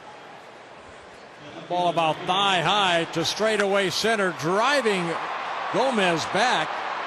Gomez playing the carom, and Abreu, who was taking off on the pitch, he scores from first base. So Rodriguez picks up his second RBI of the ball game on his second hit and his 10th double.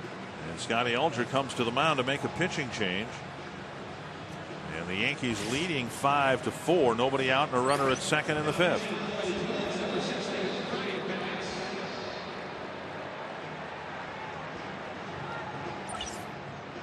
Hey, this is James Shields. Hey, this is Victor Martinez. And all my games are live and on demand on MLB.tv. MLB.tv. On MLB.tv. MLB.tv. Keep watching.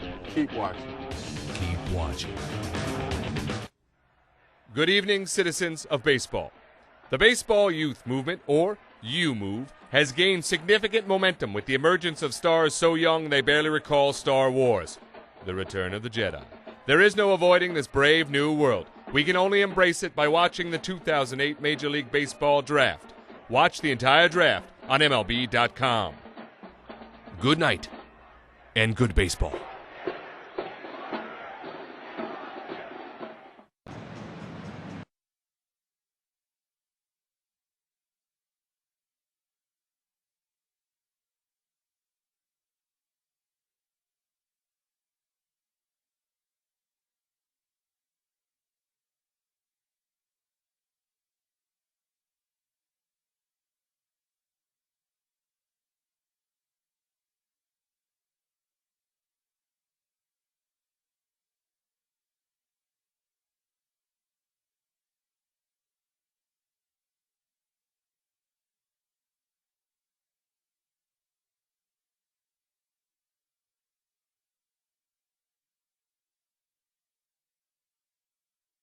Our Aflac trivia question: who was the last American League left-hand hitting outfielder to win a batting crown?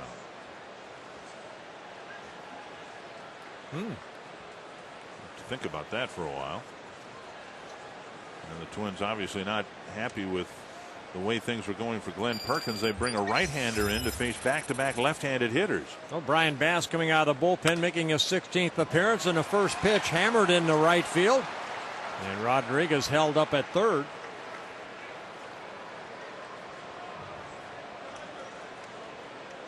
So 3 straight hits to start the 5th inning.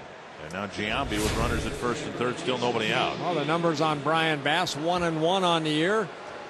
He last pitched on Saturday against the Tigers. 1 1/3 innings, was roughed up for 7 runs in that 19-3 loss. Giambi with a fly to center. He singled off the wall in right and was thrown out trying to stretch it into a double.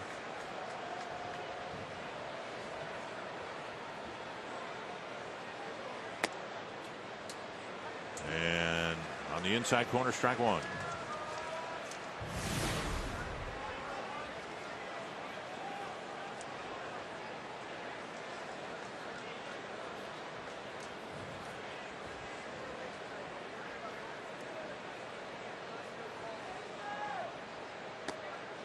And strike 2.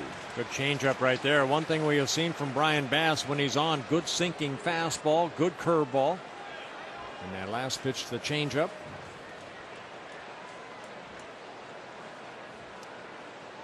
Yankees out hitting the Twins 11-5. Trying to keep this game within reach. Infield back. They'll give up another run to get a double play if Giambi hits it at Jose Casilla.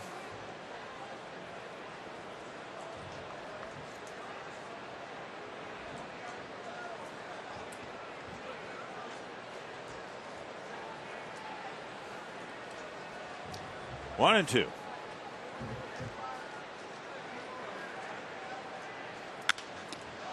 Bass with a great catch between his legs. Rodriguez tagged out for the first out. I think he caught that ball between his legs. Well, a nice defensive play right here, and what Bass does right is he runs Rodriguez back to third base.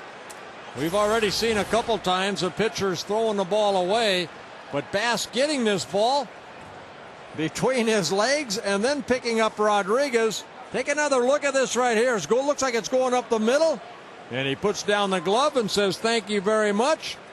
And then he runs Rodriguez back to third, showing the ball. And then Lamb, in a nice quick throw, tags out Rodriguez so the runners cannot advance. Now pinch hitting for the Yankees will be Wilson Betemit.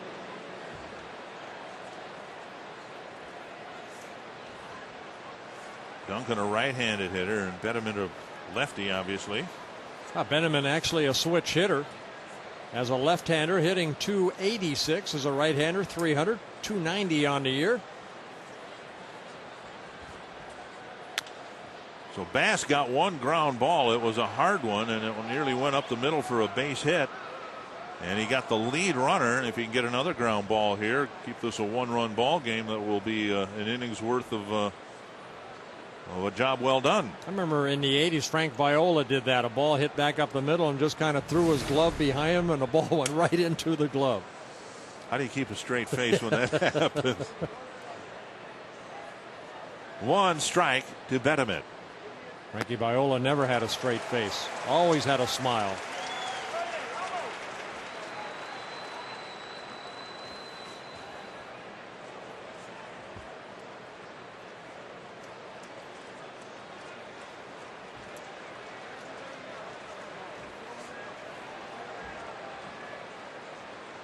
Two strikes to Betemit.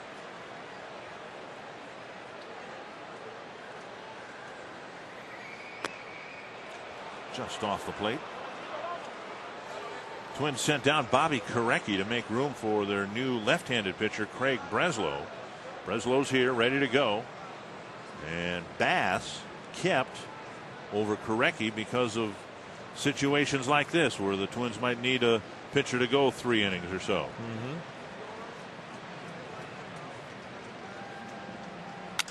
Cracked foul, and might have cracked his bat.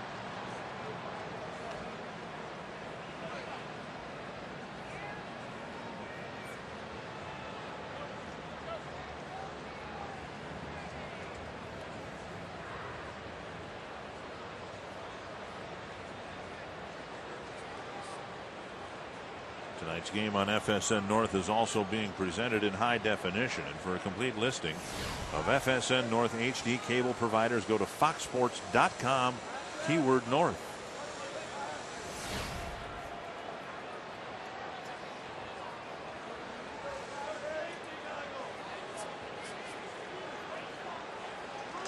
Letterman got a bat and some glasses.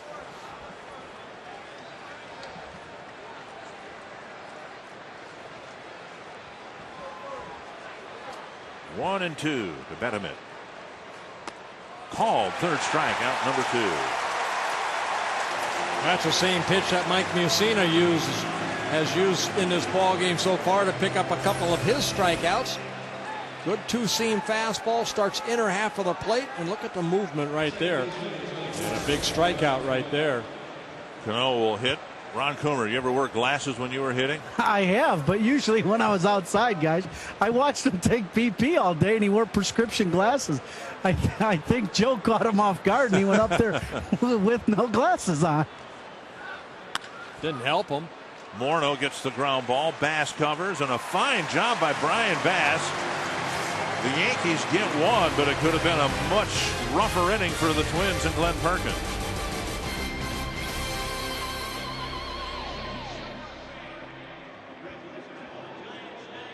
This is James Shields. Hey, this is Victor Martinez. And all my games are live and on demand on MLB.tv. MLB.tv. On MLB.tv. MLB.tv. Keep watching. Keep watching. Keep watching.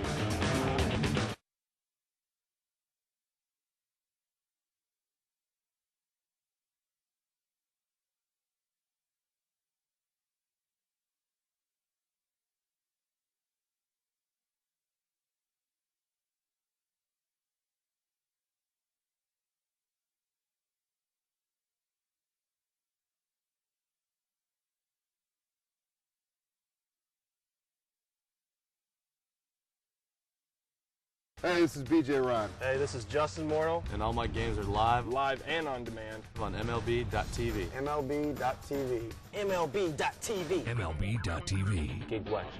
Keep watching. Keep watching.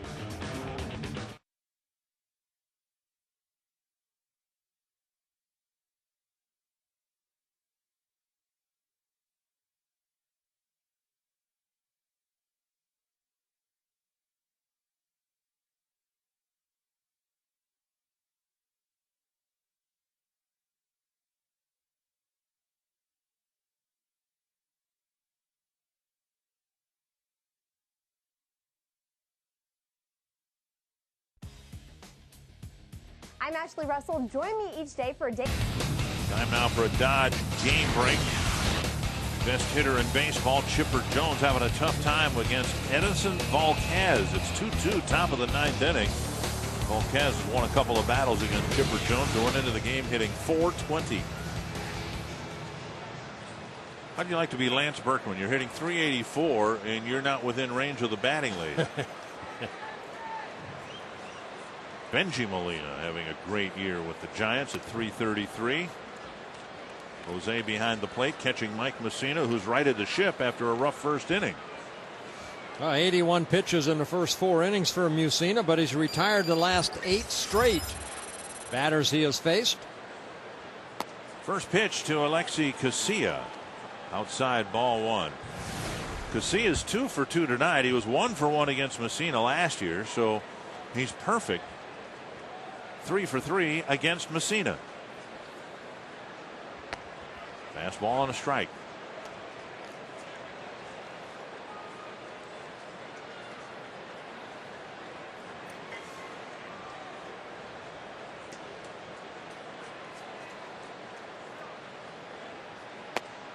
Only once this year has Messina thrown as many as 100 pitches. He threw 101 pitches in beating the White Sox in late April. Because of the first inning when he threw 38 pitches, his pitch count's up rather high. This will be his 85th pitch for the leadoff man in the 5th. 2-2. You know, the Twins really had some great battles with Messina, ran the pitch count up, but they really haven't been able to duplicate that since. Well, you see the 35 in that first inning, then 20 in the 4th. And with 2 strikes, we've seen Casilla do this more and more, refusing to be struck out and making contact and fouling some pitches off as he did back in the first inning.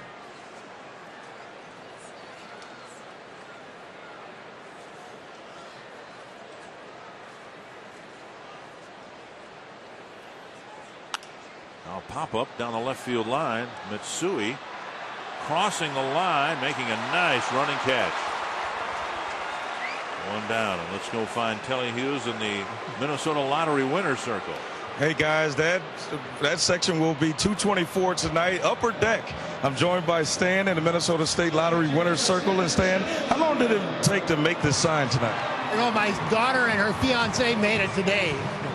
I had nothing to do with it. Well, she didn't want to be on camera or talk anything, but for your efforts, we're going to give you $100 worth of scratch-off lottery tickets, thanks courtesy of the Minnesota State Lottery's winner's circle. So, guys, let's send it back to you. Yeah, happy birthday to you. And 311 more days until my next birthday. Here's Mauer, walked and scored in the first, lifted a fly ball to left in the second. So plenty of shopping days left before your birthday comes up again.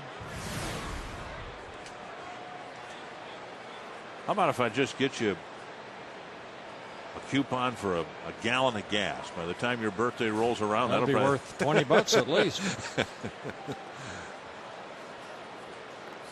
One thing I've seen Messina do over the last couple innings, really busting guys inside now, right-handers and left-handers.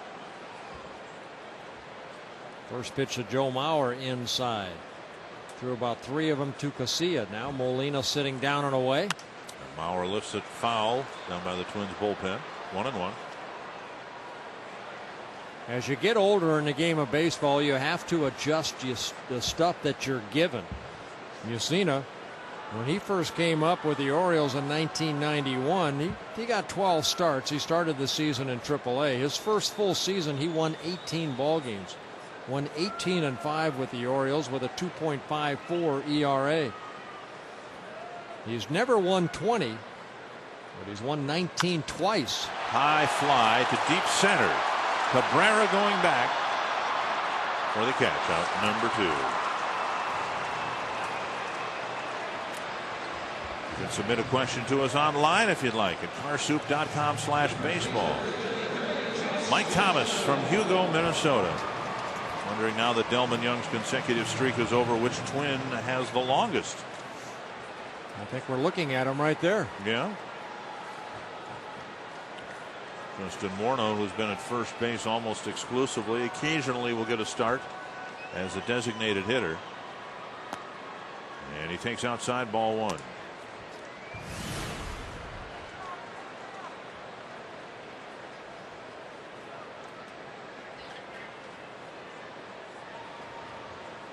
Messina trying to complete 5. And Morneau takes a strike. And Justin has played in 139 straight games for the Twins. Delman had 217 before he sat out yesterday's ball game.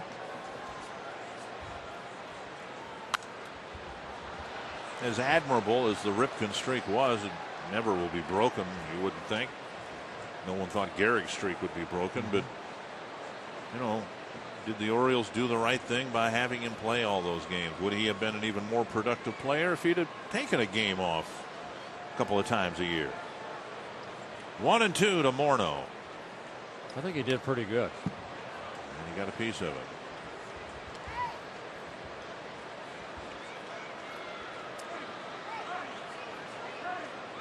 once the streak got to a certain point, there was no choice. They had to put him in the lineup unless he was injured beyond repair. 2-2 to Morneau.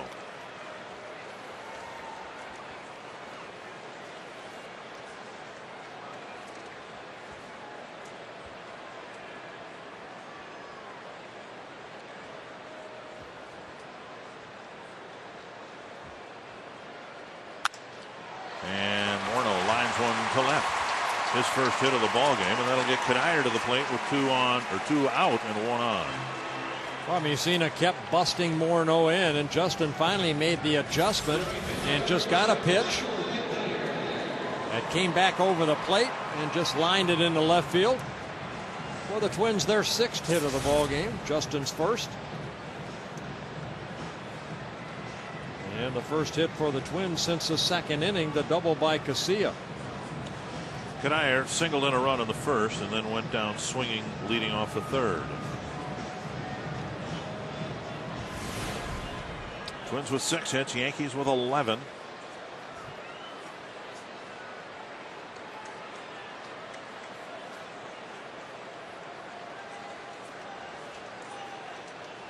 I got a call right here. Michael Kadire is going to hit a 2-run home run. It's not on the first pitch. Well, I've asked Michael twice, and he has said both times the healing finger is not responsible for his poor start this year, but he still does not have full range of motion in the finger that he injured the first weeks of the season. 1-1. Well, it's been over a month since Kadire has hit a home run. That only home run so far this year came in Texas back in late April against Scott Feldman, a 3-run home run in the 8th inning.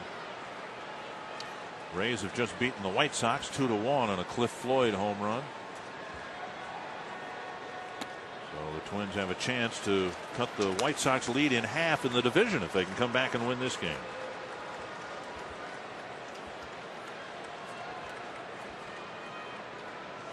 Kadire, the only starter in the Twins lineup whose average started tonight below 252.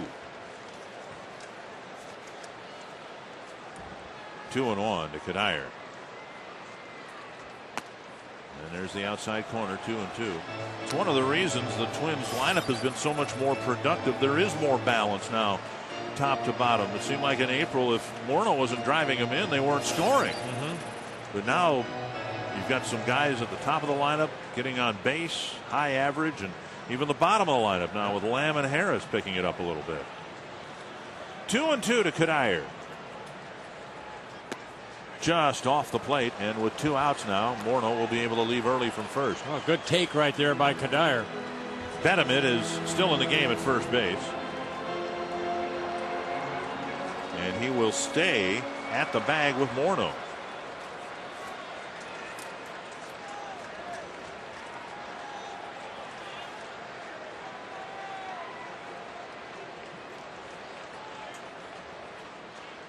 Driven Get to out center. of here.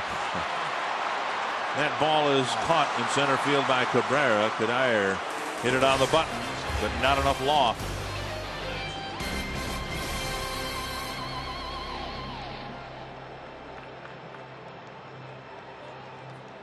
Hey, this is Phil Hughes. Hey, this is BJ Upton. And all my games are live on MLB.tv. Live and on demand on MLB.tv. MLB.tv. MLB.tv. MLB.tv. Keep watching. Keep watching. Keep watching.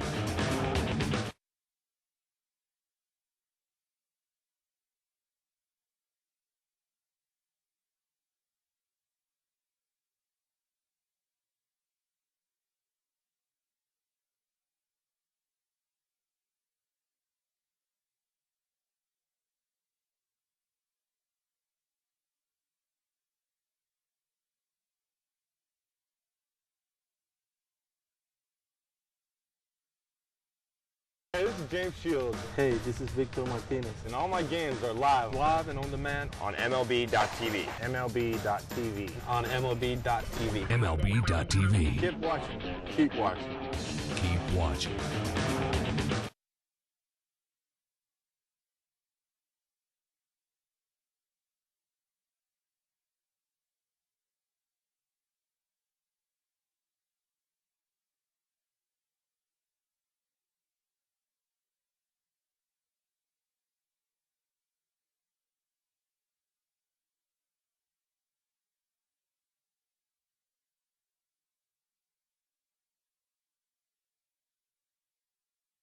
Hey, this is BJ Ron. Hey, this is Justin Morneau, and all my games are live and on demand. Minnesota Twins baseball on FSN North is brought to you by McDonald's. I'm loving it. And by your local Dodge dealer. Dodge, the official vehicle of the Minnesota Twins. Grand Casino game reset. The Yankees have scored in every inning but one so far tonight. Yeah, the Twins took that 4-1 lead, but they came coming back. The New York Yankees did. Javi Abreu, a triple, a single, a walk. You scored 3 runs. Strike one to Jose Molina. Molina with a single in the second, and then he dropped down a sacrifice that really paid off for the Yankees because Cabrera followed with a 2-run single. 1-1.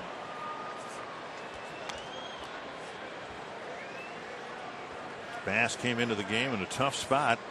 First pitch he offered up to Matsui was spanked for a single, but then he got the next 3 batters and kept the Yankees with a 1-run lead, and another leadoff hit for New York. Molina with a leadoff single here in the 6th inning. Ron Coomer, Mike Messina came off the mound and perhaps anticipating he was done for the day, had an extended chat with Jerry Meals. Well, what happens is earlier in the ball game, Perkins was getting squeezed pretty bad and not getting the inside pitch. Now Messina's been getting the pitch away, and what he's saying is, you've given me that pitch all game long, and now after the Twins dugout yells at you, you take that pitch away. The problem is there's different strike zones for different hitters, and that's been like that a long time. That's why the Twins dugout is yelling at the home plate umpire. Casilla with a quick release after the catch, and they double off Molina. Cabrera hitting this right on the button, but right to Casilla at second. And look how quick he gets rid of that ball. And Molina just got his weight going one way, and he couldn't get back. Dozen hits for the Yankees and some line drives that have been caught. And now here's Derek Jeter, who's 0 for 3. Well, you know what, Dick, what Ron Coomer was talking about Mussina coming off the mound saying, hey, you know what, I got that pitch earlier. I just think Jerry Meals has done a terrible job. I think he did a bad thing for Perkins because with Rodriguez up in his first at-bat, a good pitch inside, all of a sudden is called a ball, and it just changes the whole complex of that at-bat. And I think we saw it from both sides, for Mussina and Perkins. 2-0. They want to speed up the ball game. Tell the umpires to open up the strike zone a little bit, especially when he's sitting right over the left side of that catcher's shoulder, and he should be able to see if that ball hits the corner or not. 2-0 to Jeter, and now a foul. I'm not picking on all the umpires. I'm just picking on Jerry Meals. Okay. Well, to put it another way, and I think you'd agree with this, what the very pitches that Jerry Meals did not call strikes tonight, Tom Hallion did Sunday afternoon in Detroit. Right. And that makes or break your ball game. If you can't hit the corners, if they're not going to call the corners for Perkins, and I thought Perkins threw some very good pitches on the inner half of the plate that maybe hit the black, okay, that he got in his last start. He didn't get here tonight. It changes the whole strategy, what you're trying to do out there. Instead of, the count being 1-2, all of a sudden it's 2-1, and that's a big difference at this level. 2-2 to Jeter. And Bass strikes him out and faces just 3 men in the top of the 6th.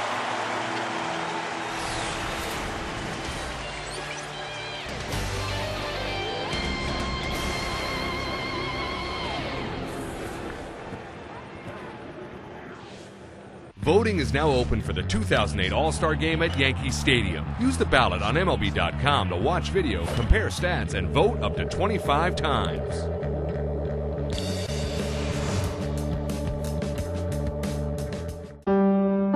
Willie Mays, September 22nd, 1969, 600. Babe Ruth, August 21st, 1931, 600. Hank Aaron, April 27th, 1971, 600. King Griffey Jr., keep watching. Hey, this is Dustin Pedroia. Hey, this is John Maine. All of my games are live. Live and on demand on MLB.tv. On MLB.tv. MLB.tv. MLB.tv. Keep watching. Keep watching. Keep watching. Every fan's dream is a front row seat. With Nissan Live Sets on Yahoo Music, everyone's a VIP. It means so much to me whenever I get on a stage and feel an audience's energy coming back at me and feeling that love, because that's what I love to give, is 150% of my energy and sharing what I love to do so passionately. Experience Nissan Live Sets with artists like Christina Aguilera, Incubus, Beck, and more. Only on Yahoo Music. See you at the show. Freeze cam with Jason Giambi at the plate. Yeah, runners at the corners right here, and Bass just kind of putting that glove down, and the ball finding the glove. He ends up tagging out, or getting Rodriguez in a rundown. Mike Lamb tags him out. Did a great job of getting out of that inning. You look for turning points in a game, and if the Twins come back and win this game, that might be, in addition to the play of the game acrobatically, or in terms of an unusual play, that might be the turning point of the game back for the Twins. Strike one to Kubel, leading off the sixth, and Mike Messina is back out there again. Well, that little talk that he had with Jerry Meals, we'll see if it helps him here this inning.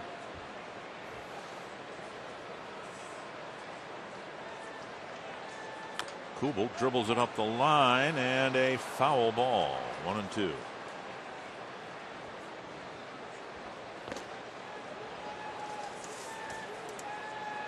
Messina over the 100 pitch count, and a season high now, 105 pitches.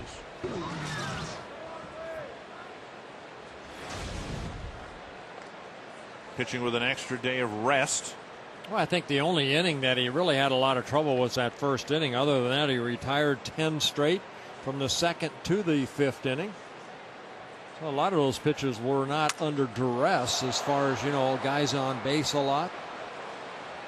That's the fourth splintered bat that we've had. 1-2.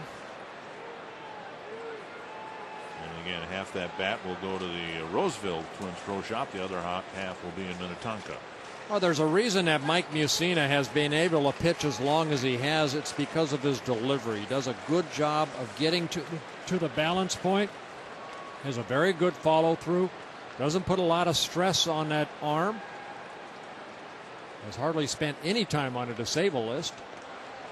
Kicks away from Molina. 2-2. Actually, the last time he was on a disabled list, I think he's hurt as he sprained a groin here. Was it not in a ball game that he pitched against the Twins? That's right. He did come off the mound early in a ball game, didn't he? Mm-hmm. That was back a couple years ago, like in 2006. Kubel trying to get aboard here. Twins haven't had a scoring threat really since the first inning. Curve, and Kubel watches it for strike three. And Mike Mussina picks up his fourth strikeout, getting Kubel for the second time. And Ron Coomer, what's up down there? Bert, I got a question for you. When you were pitching as a young pitcher in the big leagues, as opposed to a pitcher when you came back to the Minnesota Twins, did you notice a very different strike zone for you as a young pitcher or a rookie as opposed to after you've became, a veteran pitcher?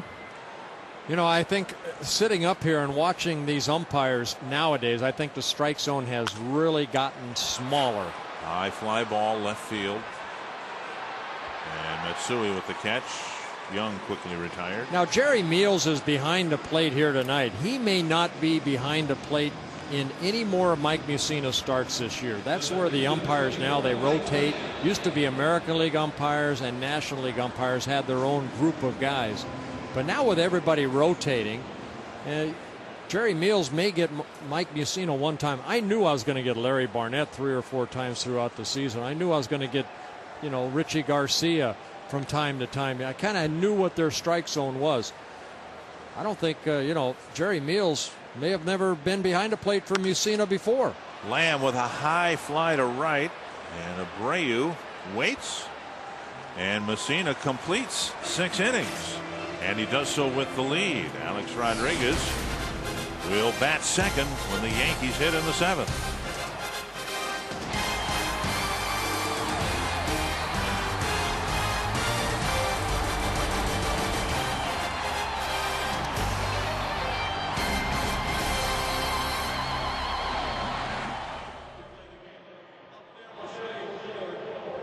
Hey, this is BJ Ron. Hey, this is Justin Morrill. And all my games are live And on demand. on MLB.tv. MLB.tv. MLB.tv. MLB.tv. Keep watching.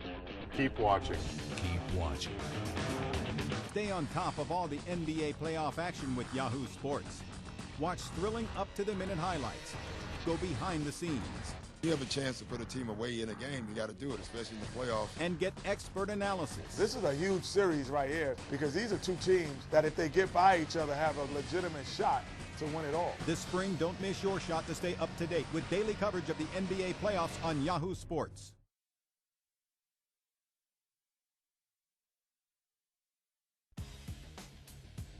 I'm Ashley Russell. Join me each day for a daily dose of top sports news. With scores, polls, and the latest highlights, the Yahoo Sports Minute keeps you up to date and in the know in no time flat. Watch the Yahoo Sports Minute each day on Yahoo Sports. Hey, this is Curtis Cranston. Hey, this is Adam Dunn.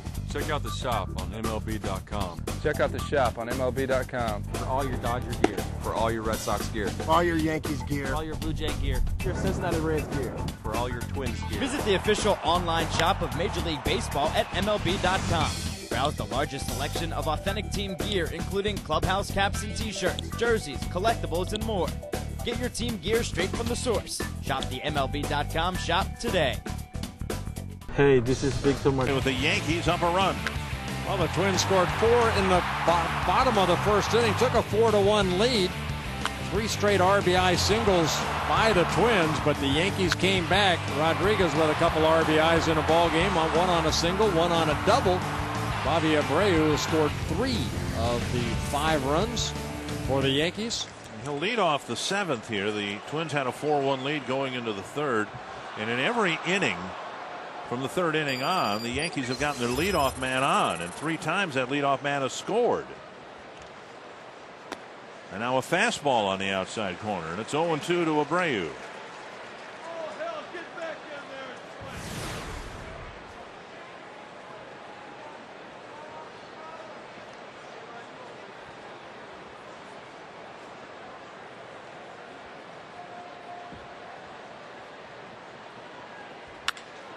And he's on a base again with his 3rd hit. This one will run all the way to the wall. And he wants his 2nd triple. Gomez has some problems picking it up. And Abreu's aboard with his 2nd triple of the night on an 0-2 pitch. Yeah, another 0-2 pitch, another, count that was in the pitcher's favor. You leave a mistake up, and it looked like a breaking ball that stayed up. And Abreu getting his 3rd hit of the ball game, his 2nd triple. This lining it right back up the middle. His previous triple was hit to left center. This one to right center. He came into the ball game with 1 triple so far on the year, now with 3. Twins bring the infield in. Rodriguez has hit the ball hard 3 times. Lined out in the 1st. Hit a liner down the left field line off the tip of Lamb's glove for an RBI single, and then a rocket off the center field fence for an RBI double in the 5th. And it brushed him in the arm. He'll go to first.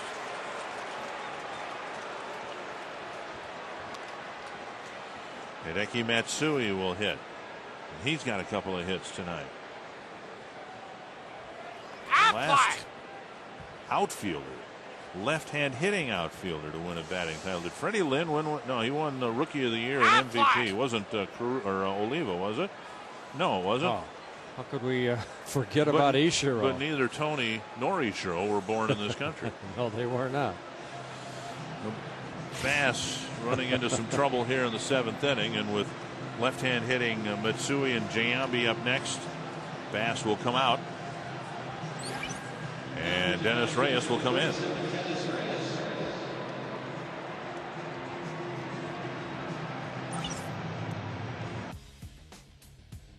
I'm Ashley Russell. Join me each day for a daily dose of top sports news. With scores, polls, and the latest highlights, the Yahoo Sports Minute keeps you up to date and in the know in no time flat. Watch the Yahoo Sports Minute each day on Yahoo Sports.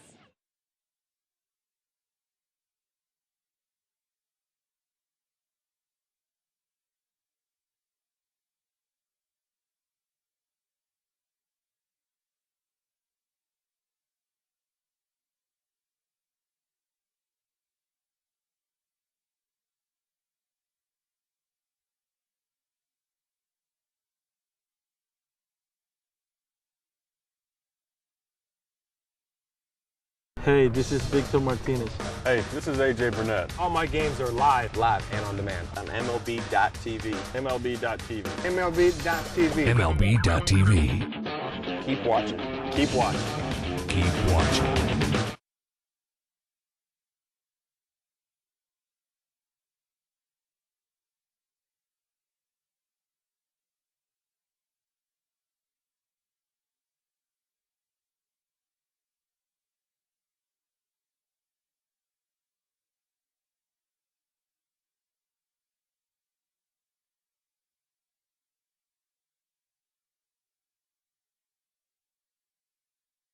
Being presented in high definition, and for a complete listing of FSN North HD cable providers, go to foxsports.com, keyword North. So Dennis Reyes comes into the game here, and Matsui will be the hitter. Matsui with a pair of hits already, and he hit Brian Bass's first pitch into right field for a single back in the 5th. Yeah, what Scotty Alger and the Twins are looking for, as you look at Reyes's numbers on the year, is maybe a ground ball right here. Reyes with a very good slider, and then he's come up with that split finger.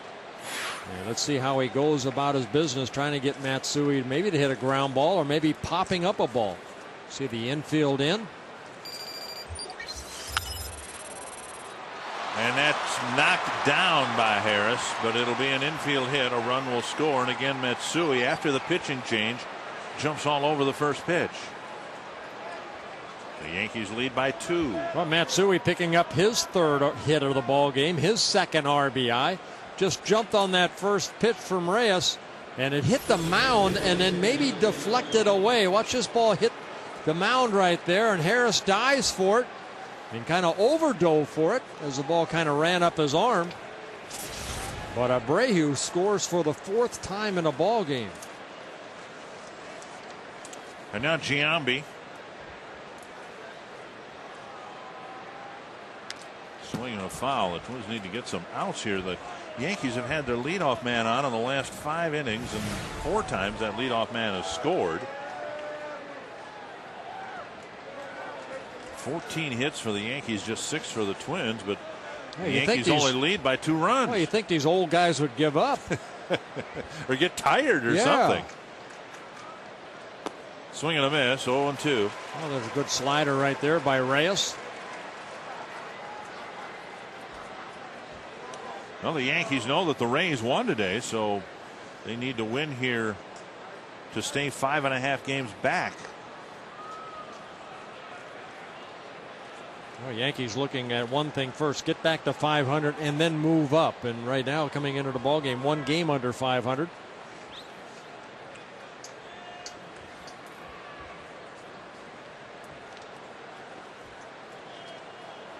Two strikes to Giambi. Nice block by Maurer.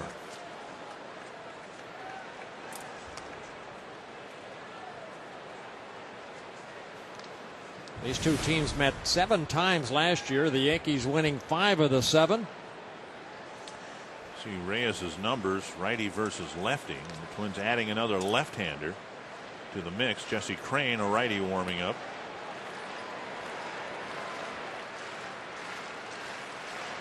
Struck him out. So Giambi gone for the first out of the inning. Well, Giambi chasing a pitch down. Reyes got ahead in the count and then made him chase that breaking ball down. See Joe Mauer sitting down and away. And that hard slider, and Giambi swinging over the top on a good pitch down. Haven't seen too many of those tonight. Thought Perkins was up in the zone. Bass, when he did get hit, left the ball up. But a good strikeout there by Reyes. And now Bettermit with the glasses from the first pitch of this at bat.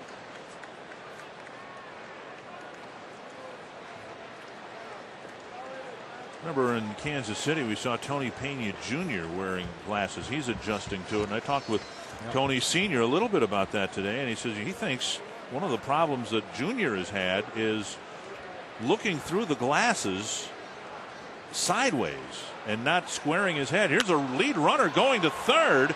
Kadire with the catch, and now Rodriguez has to retouch third. It'll be another double play.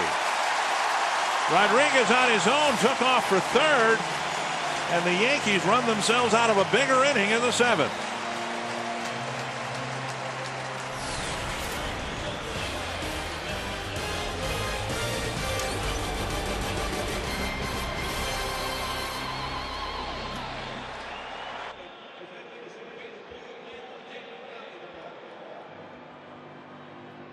This is James Shields. Hey, this is Victor Martinez. And all my games are live and on demand on MLB.tv. MLB.tv. On MLB.tv. MLB.tv. Keep watching. Keep watching. Keep watching.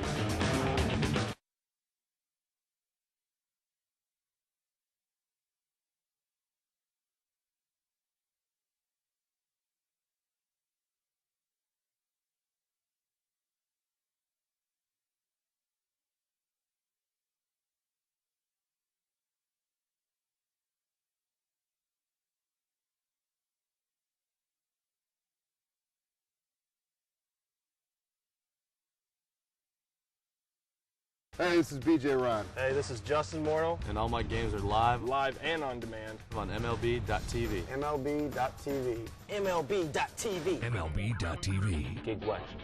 Keep watching. Keep watching.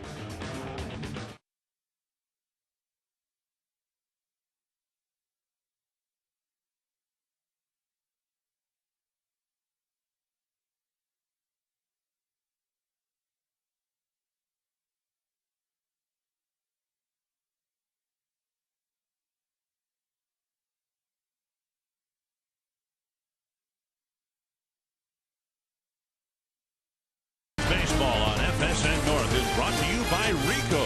Move your ideas forward with Rico dependability. And by Chrysler. It's the way our vehicles come together that sets us apart. Chrysler. Very nicely done. That's a big glove. You are hereby circled. Both of them are. That's a pretty big glove on the left hand, too. I've seen a glove. Nice job. I've seen a glove that big at a ballpark since Dan Gladden's. Jose Veras comes out of the Yankee pen. Well, the numbers on Veras. No record on the year. Making his 10th relief appearance. He's worked 10 innings. He has 8 strikeouts, only 1 walk.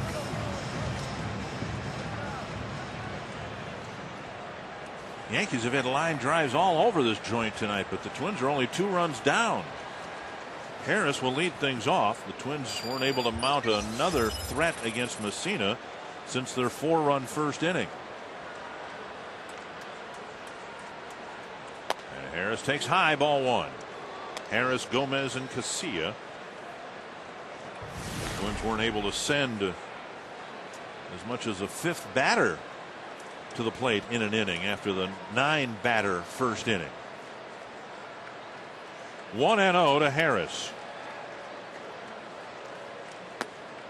2-0.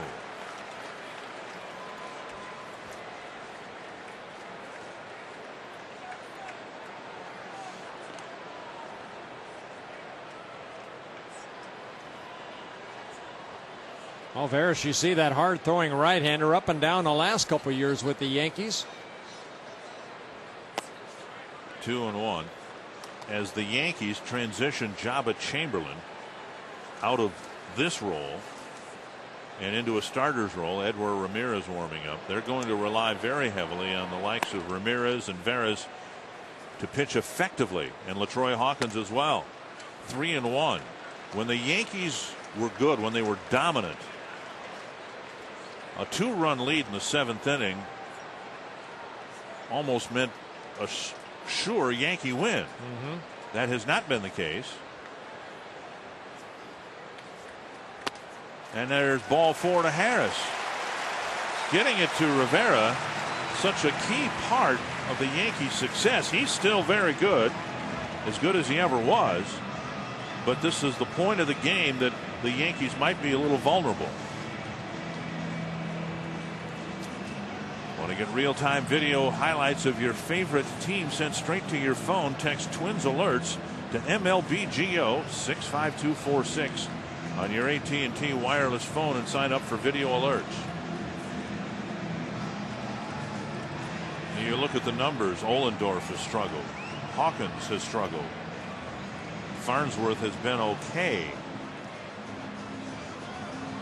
But when the decision was made to turn Chamberlain into a starter, that took their most effective setup guy out of the mix. And really, since the latter part of last year, they don't have a left-hander out in their bullpen. Yeah. All right-handed relievers. No more Mike Stanton anywhere. Gomez, 4 hits last night, looking for his first hit tonight.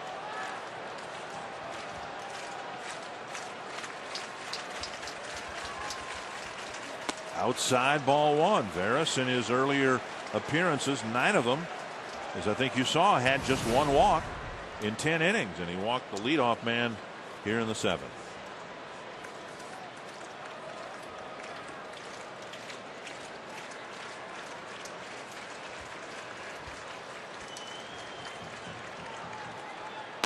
Strike, 1-1.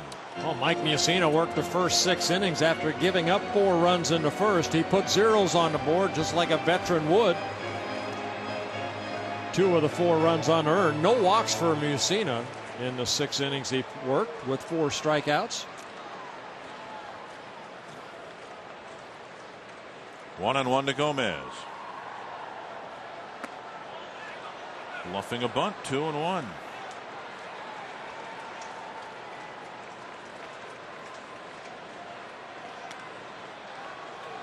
Veras looking in at Jerry Meals, and Molina too questioning Meals whether Gomez offered it that pitch. It looked from up here as if he pulled the bat back.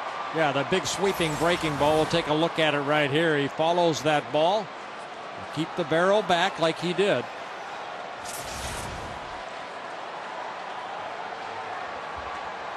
Two and one. And the pitcher lets it go very smartly, and now Cano on a close play gets the 1 run but not the other. Harris held up, avoided the tag, and the Twins advance Harris to second on what should have been a double play. Good base running right here by Harris, because you'll see runners sometimes just let that second baseman tag you and then the quick throw over, but Harris stops and then backpedals a little bit. Cano says, I'll get the out and hopefully get Harris before he can get the second, but to no avail. Harris, good piece of base running, gets into scoring position. And Gomez nearly beat the throw to first, and a pitching change for the Yankees.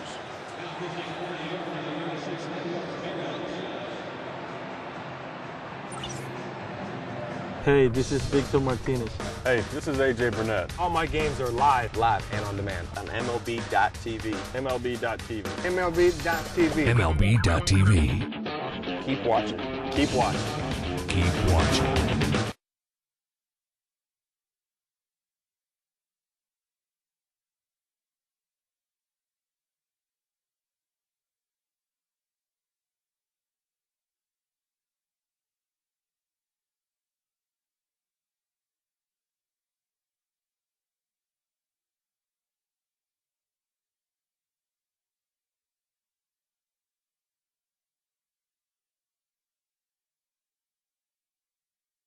You right here in the Bay, man. This is Pastor Mike. Gotta come correct on the mic. Let's get this thing started. Yeah. It's a new generation, so pass the mic.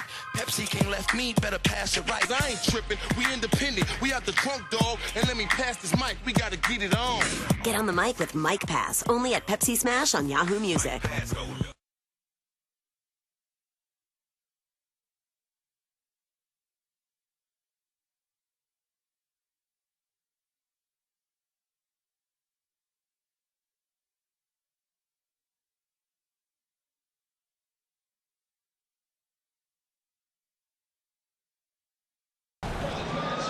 On Sunday, if you ride your Chrome to the Dome, you'll get free parking. The Twins and Yankees play at 1:10, and Yamaha presents Ride Your Chrome to the Dome Day. Free parking and other cycle activities before the game. Call 800-33-TWINS or visit your local Yamaha Star motorcycle dealer for more information.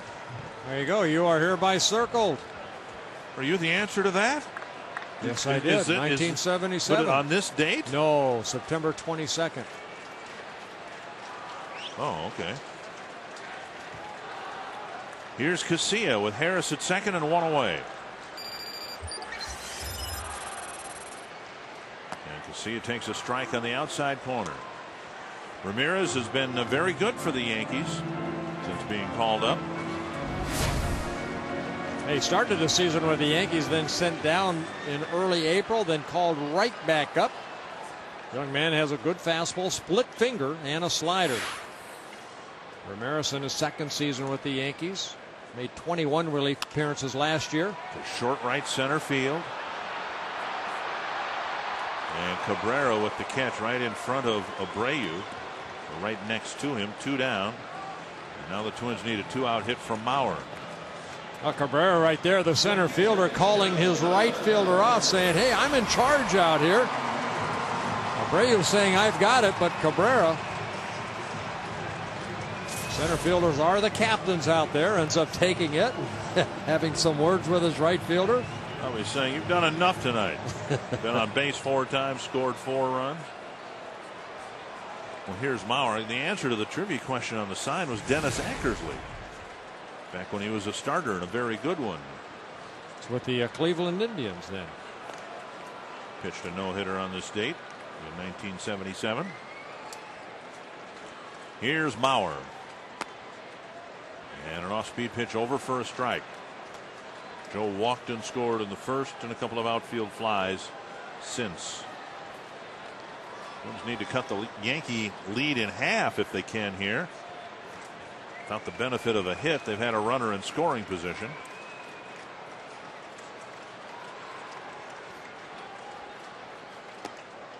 At the knees, 0-2. And now Mauer with some words for Meals. Well, if anybody should have words with Jerry Meals, it should be Joe Mauer or Jose Molina. They've seen it firsthand, the different strike zone here tonight.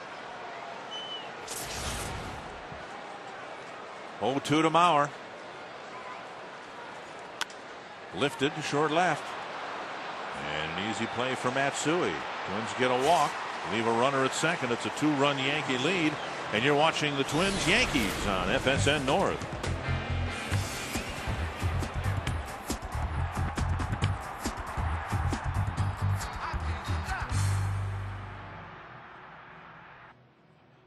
Hey, this is Victor Martinez. Hey, this is AJ Burnett. All my games are live and on demand on MLB.tv. MLB.tv. MLB.tv. MLB.tv. Keep watching. Keep watching. Keep watching. Even when you can't watch your favorite team, you can know what's happening with MLB.com's mobile team alerts, now including video alerts for your video-enabled phone. You'll get video highlights minutes after they happen, text messages on home runs, lead changes, and more. Everything you need to stay informed throughout the season for just $3.99 per month. Sign up now and pick your favorite team.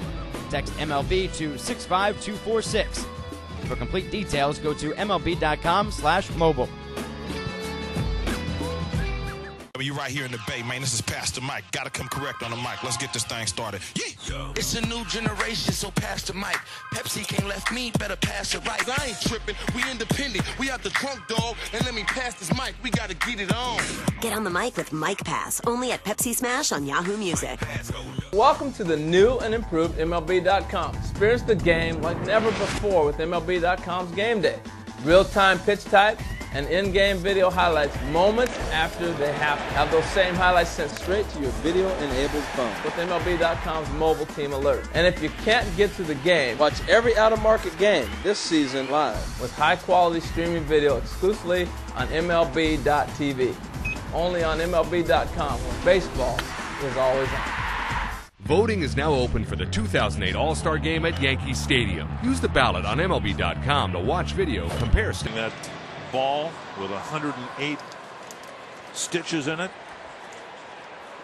Robinson Cano will lead off the 8th inning for New York. Cano singled and scored in the 4th. First pitch to short center. Gomez hustling in. He gets there, one down. So Cano quickly retired. Reyes working overtime here today. Dennis Reyes, this will be his 5th batter faced. Well, with another left-hander out here, now you know what, the Twins can kind of push this guy right here a little bit. You know, we're a third of the way through the season before this game today for the Twins. Roughly. I guess after the game it will be the official 1/3 mark of the season. And Reyes on a pace to pitch from 75 to 80 ball games. So it makes sense that the Twins would want some help. And when Breslow became available, the Indians tried to pass him through waivers. The Twins snapped him up. Carmen Cali had been pitching for the Rochester team, but apparently the Twins felt nothing else. We can pick this guy up. If he doesn't work, we can switch him with Cali and gives us more depth in the organization. Yeah, Reyes a couple years ago when he had that great first year with the Twins appeared in 66 ball games. That was a career high for him. Down and away, and it's 2-1. And of course, a lot of those, I mean, in the 66 appearances, he worked 50 innings. A lot of those appearances are less than, 1 inning. Come get a couple tough left-handers out. There was a couple outings ago. Was last outing in Kansas City. Came in through 1 pitch. That was it. Got the out. Said thank you very much. Went and took a shower. 3-1. That's amazing. Relievers, sometimes you come to the ballpark at 3 o'clock. You wait until maybe the 6th or 7th inning. You come in the ball game, throw 1 pitch, take a shower. I'm done. Starters are out there sweating, grinding it out. You're sure about the shower part? Well, we hope so. 3-2. And the Rays beat the White Sox 2-1. Indians have come back to take a lead on the Royals 5-4 in the 7th. Royals in danger of losing their 12th straight. 3-2 to Jose Molina. Struck him out.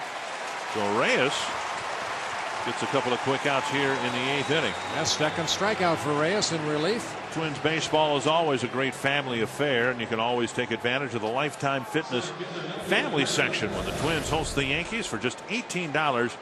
You get a ticket in section 215 or 216, a hot dog, soft drink, and a day pass to Lifetime Fitness. A very affordable day for a family of 4 or more in the Lifetime Fitness Family Zone. Call 800-33-TWINS for tickets. 1 strike. Cabrera, a couple of hits, and then he lined into a double play. If anything, he hit the line drive out harder than he hit the base hits that he got. He got picked off of first base by Perkins in the 4th inning.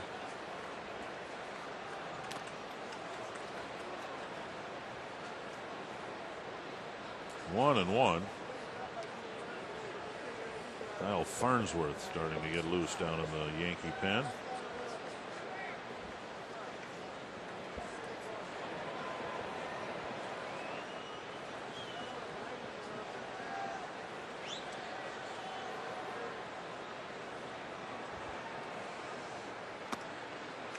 Outside 2-1. 30,188 the paid attendance tonight.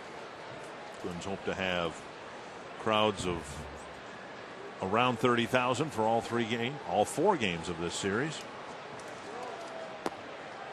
And now 3-1. Then the Orioles come in for 3 games.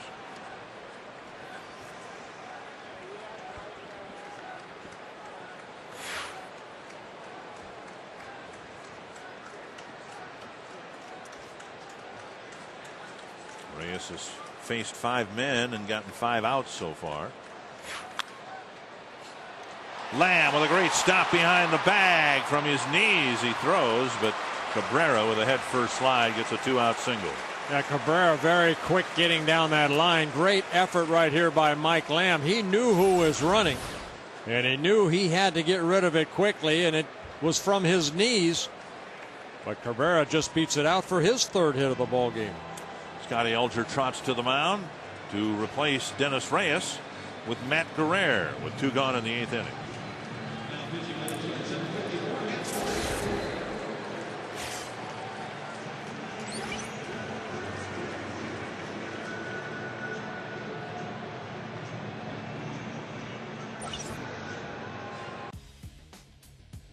I'm Ashley Russell. Join me each day for a daily dose of top sports news.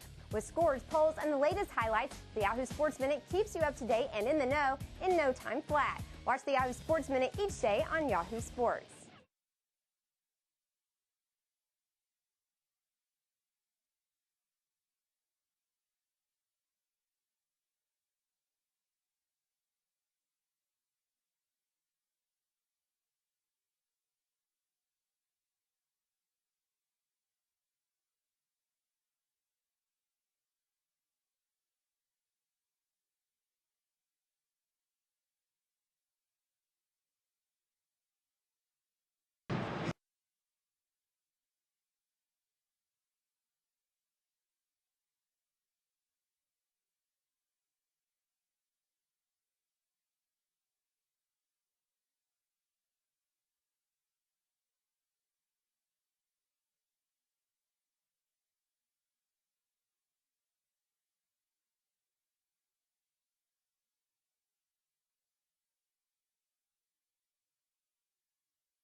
So far for Reyes, an inning and 2/3.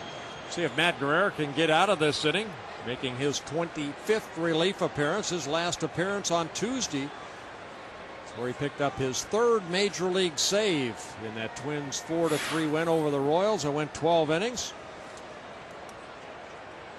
Jeter's 0 for 4. And Guerrero starts him up and in with a breaking ball, 1-0.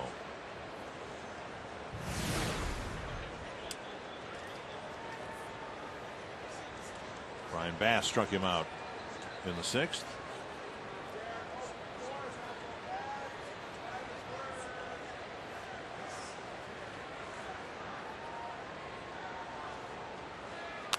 Popped up, short right field. Casilla out, and Kadire in.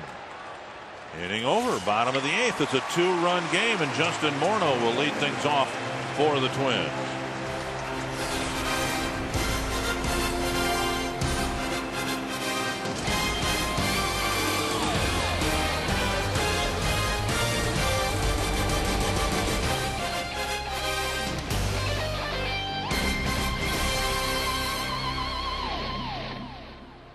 Hey, this is Victor Martinez.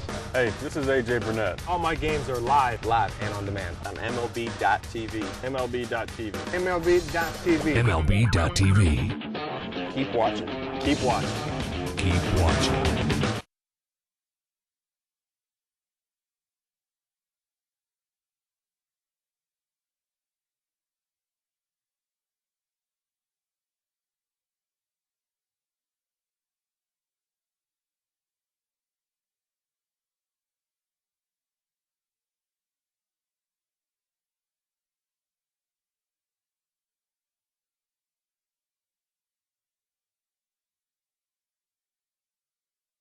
You right here in the Bay, man. This is Pastor Mike. Gotta come correct on the mic. Let's get this thing started. Yeah. It's a new generation, so pass the mic. Pepsi can't left me, better pass it right. I ain't tripping, we independent. We out the trunk, dog, and let me pass this mic. We gotta get it on. Get on the mic with Mike Pass, only at Pepsi Smash on Yahoo Music.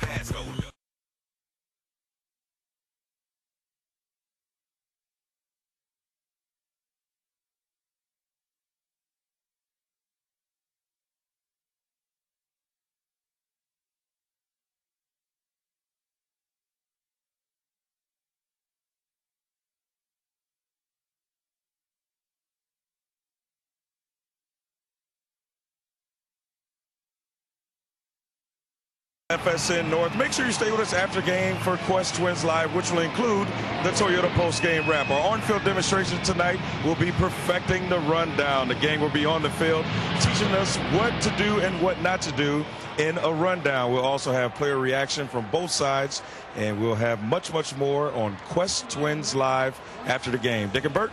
I'm already taking deep breaths up here. I was going to say, you've been working out? We'll find out. Here's Morneau against Farnsworth. First pitch popped up down by the Twins bullpen. And out of play. Well, now, if it's properly run, if you show the proper way to do it, no one down there, neither you nor Ron Coomer or, for that matter, Anthony LaPanta, should be winded, right? We shouldn't have to run too far, right? Right.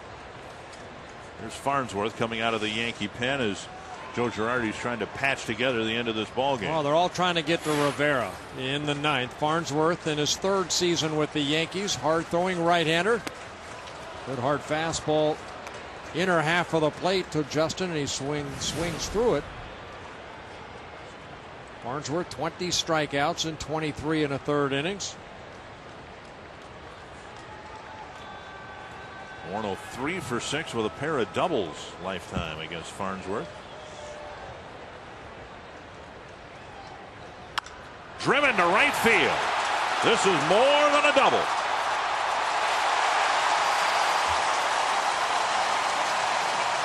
On an 0-2 pitch.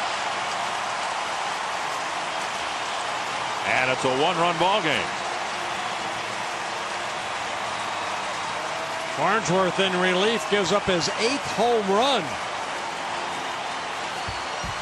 So the long ball has hurt Kyle Farnsworth, and he tried to come up and in on Justin, and Justin opened up quickly and hits his 10th home run of the year.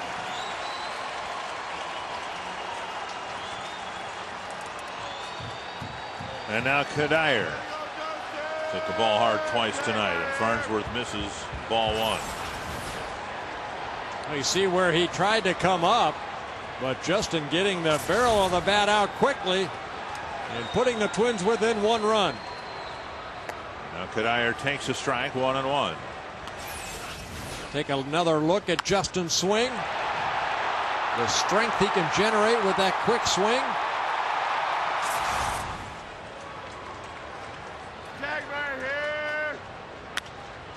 Hard ground ball hit right at Rodriguez. And Kadire retired, one away.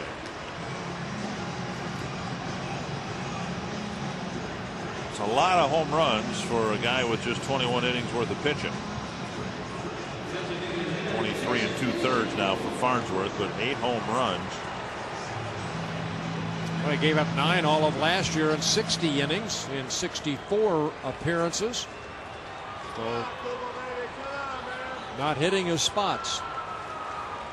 Here's Kubel. RBI single in the first and a pair of strikeouts, and he lifts it foul down by the Twins bullpen. Ron Coomer, what about their bullpen? Well, I talked with Girardi before the ball game, hanging out, and he was talking about Kyle and some of their other guys, but they really need Kyle to step up and be able to get them to Rivera. And right now, they really don't have a guy that they can say is their go-to guy by no means.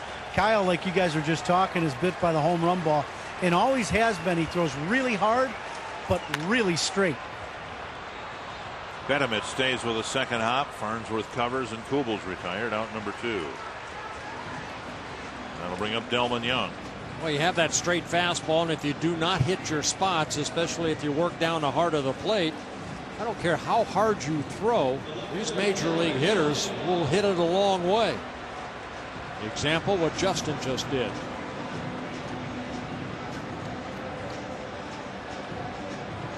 Now the trainer's coming out. I noticed in the Morneau at bat, he was behind the rubber, and I think he did a deep knee bend. I don't know whether he's got back issues or what the problem is. Whatever it isn't very serious. At least that's the Yankee hope.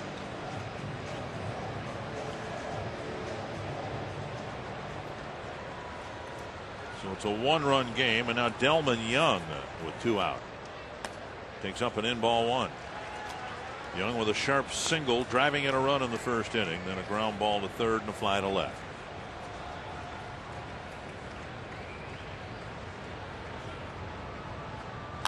Popped up. And Molina back for a look. It's out of play. I asked Joe Girardi, who caught some in here, of course, as a backup catcher for the Yankees. I said, "Do you ever have any problems seeing pop-ups here?" He goes, he wasn't sure he'd ever seen a foul pop caught by a catcher here. There's so little foul ground here. Yeah, not like in Oakland, huh? 1-1 to Young. Twins back within 1. Bouncer left side. Rodriguez has it. And over to Bettemuth. The Twins get the leadoff home run by Justin Morneau to cut the Yankee lead in half as we go to the 9th inning.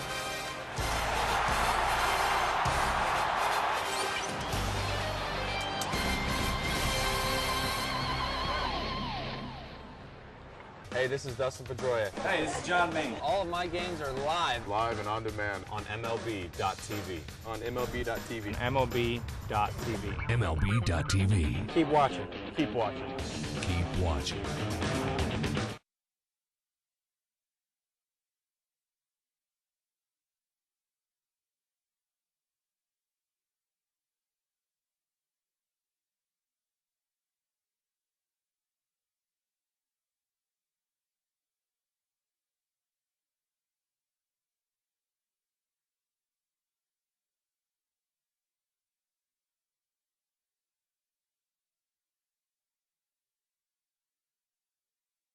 Hey, this is Phil Hughes. Hey, this is BJ Upton. And all my games are live on MLB.tv. Live and on demand on MLB.tv. MLB.tv. MLB.tv. MLB.tv. Keep watching. Keep watching. Keep watching.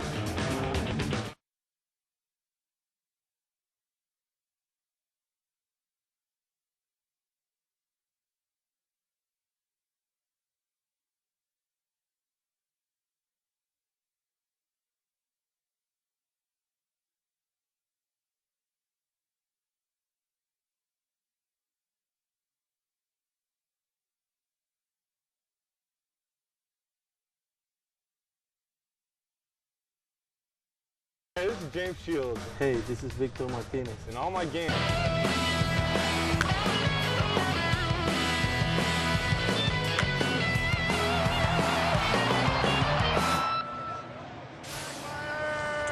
Cheap game reset. Twins at one point had a 4-1 lead. Yeah, Bobby Abreu, I mean, he's been the biggest offensive thing that has hurt the Twins. A couple triples, a single. He scored 4 runs. Justin Morneau hitting a solo home run and also adding a single. 1 strike from Guerrero to Abreu. And now a ball.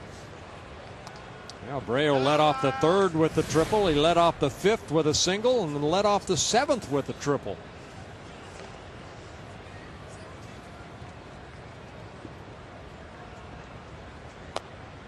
Down and away, 2-1. Abreu, Rodriguez, Metsui. Guerrero's job here, keep it a 1-run ball game. Rivera warming up in the Yankee pen as we speak.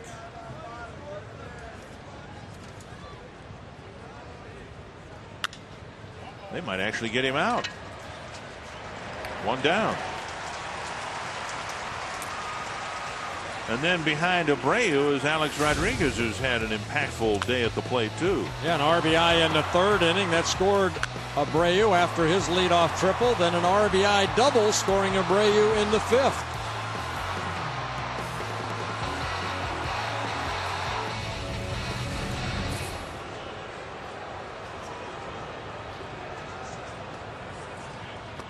swing and a miss.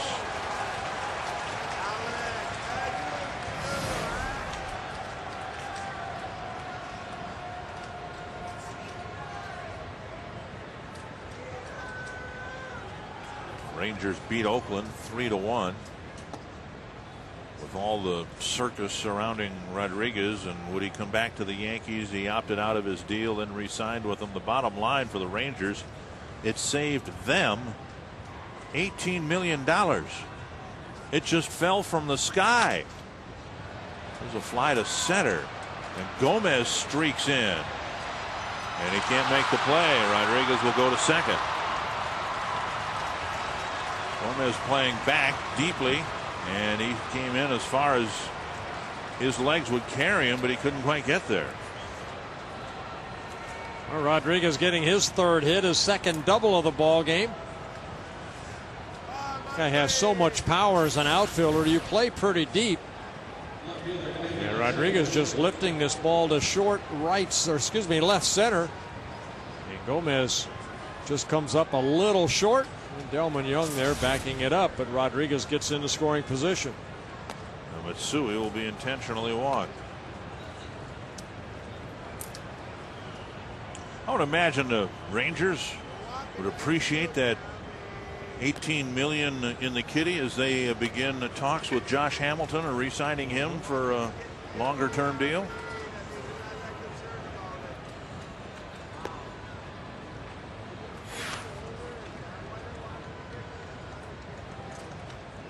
So Matsui will reach for the fourth time in the ball game.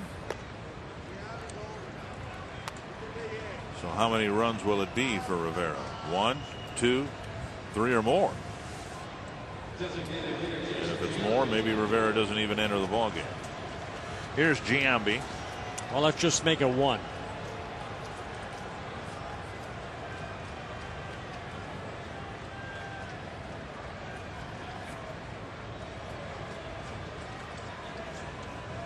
Twins have turned 3 double plays already in this ball game. See if Matt Guerrero can get a ground ball here. First pitch outside, ball 1.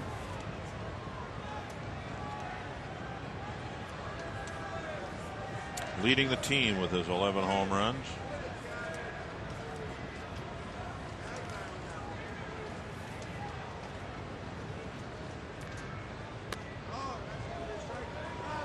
Two and 0.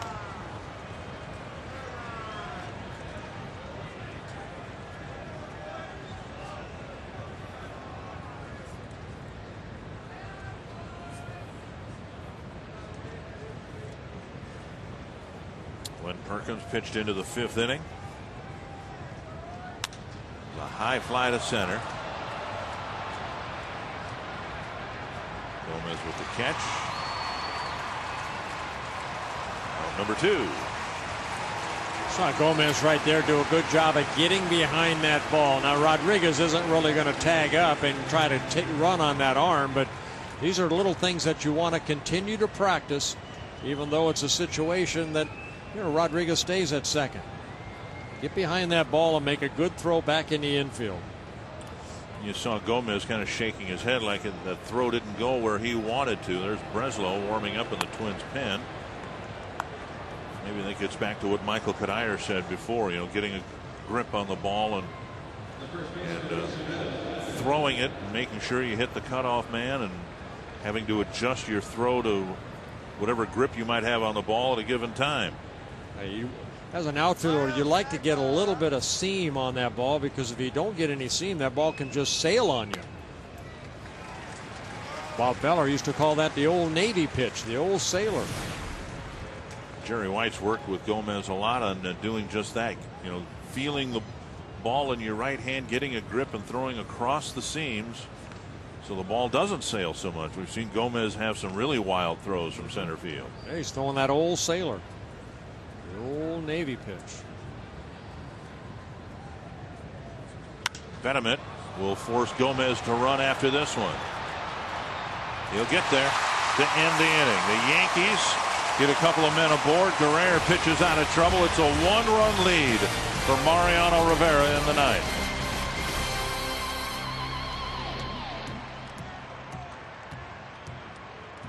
Hey, this is BJ Ron. Hey, this is Justin Morneau. And all my games are live And on demand. on MLB.tv. MLB.tv. MLB.tv. MLB.tv. Keep watching.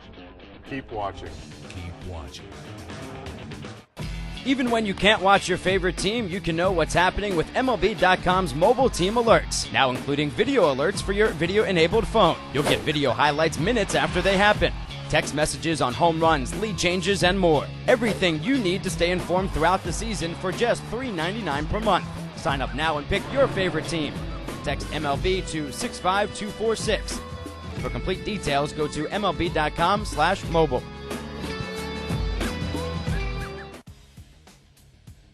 I'm Ashley Russell. Join me each day for a daily dose of top sports news. With scores, polls, and the latest highlights, the Yahoo Sports Minute keeps you up to date and in the know in no time flat. Watch the Yahoo Sports Minute each day on Yahoo Sports. Welcome to the new and improved MLB.com. Experience the game like never before with MLB.com's Game Day. Real-time pitch type and in-game video highlights moments after they happen. Have those same highlights sent straight to your video-enabled phone with MLB.com's mobile team alert. And if you can't get to the game, watch every out-of-market game this season live with high-quality streaming video exclusively on MLB.tv. Only on MLB.com, where baseball is always on. Hey, this is Victor Martinez. Hey, this is AJ Burnett. All my games are live and on demand on MLB. Four-game series that features, among other things, maybe the two best closers in the American League. Yeah, you look since 2004 when Joe Nathan became a closer, his numbers compared to Rivera, one more save than Rivera, the ERA almost the same, and Nathan with more strikeouts. But you're talking about one of the best closers in all of baseball right here in Rivera. Nathan hoping to get in the 10th inning. Rivera given the task of preserving a one-run lead. He's been perfect in save situations this year. And Mike Lamb will try to get something started against a future Hall of Famer. Look at the ERA, just one run allowed so far this year. Yeah, he's pitched 23 innings. He's allowed only 11 hits and only one run, with one walk and 21 strikeouts. One walk. Lamb. That's about the 1,200th bat that Rivera has broken. One down, and Joe Nathan has all due respect for Mariano Rivera. Pitching outstanding. You know, he looks like he's back to his old form. You know, he didn't really lose it. You know, he's always put together good years, but, you know, I think the last couple of years he'd even admit that it wasn't as sharp as he would have liked. So this year he's looking as strong as ever. What's amazing about Rivera is that he doesn't have Nathan-type stuff. Nathan has, you know, starter-type stuff, curveball, slider. Rivera just has that little cutter right there, and he can put that baby anywhere. He puts it on the inner half of the plate. He'll sink, you know, put it down and away. Johnny Damon in the ball game now in left field.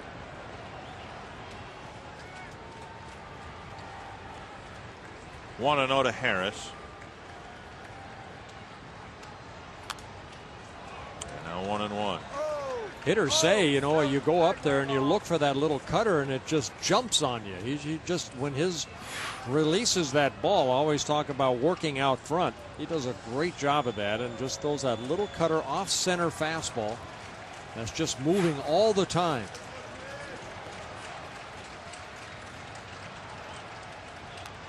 Swing and a foul. Remember a few years ago in the playoffs, Rivera at Yankee Stadium, the Twins had already won game one, and he was out there trying to pitch the Yankees to a win in game two, and the Twins had a series of really good at bats, and Corey Koski had just a wonderful at bat, hit the fly ball down the left field line. Had it stayed in the ballpark, it would have scored a couple of runs. As it was, I think it just scored one. I see going inside with that little cutter and just missing the inner half. But Corey, as a left-handed batter, choked up to try to, you know, get more of the bat on the ball as it was cutting in on his hands. 2-2. Rivera in his 14th season with the Yankees, 38 years old. And now 3-2. Harris has only faced him once. Lamb had faced him 4 times with 1 hit. Gomez with a single in his only plate appearance against Rivera in interleague play last year. 3-2 to Brendan Harris. And he just missed the inside corner. It wasn't called earlier in the ball game when Perkins was on the mound, and it's not called here in the ninth. Yeah, good call right there, because if he calls this, he better not. Perkins seemed like he was hitting that spot, even though it was a great pitch. It was called ball 4. Only the second walk that Rivera has allowed so far this year. Last year, the Twins beat Rivera and the Yankees early in the season. And now Gomez 0 for 4 tonight.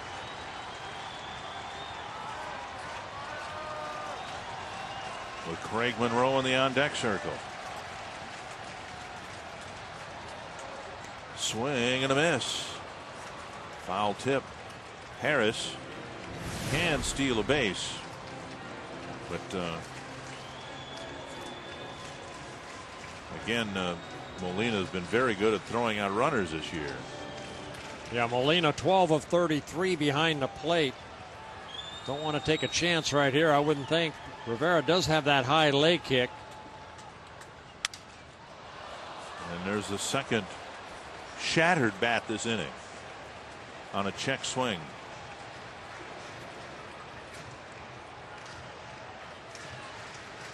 Well, again, that little cutter, you think you're going to hit it with a barrel of the bat, and it goes right off the end of the bat. Well, That's some bad wood. That bat just fell apart. On a check swing, yeah. To have it explode like that. 2 strikes to Gomez.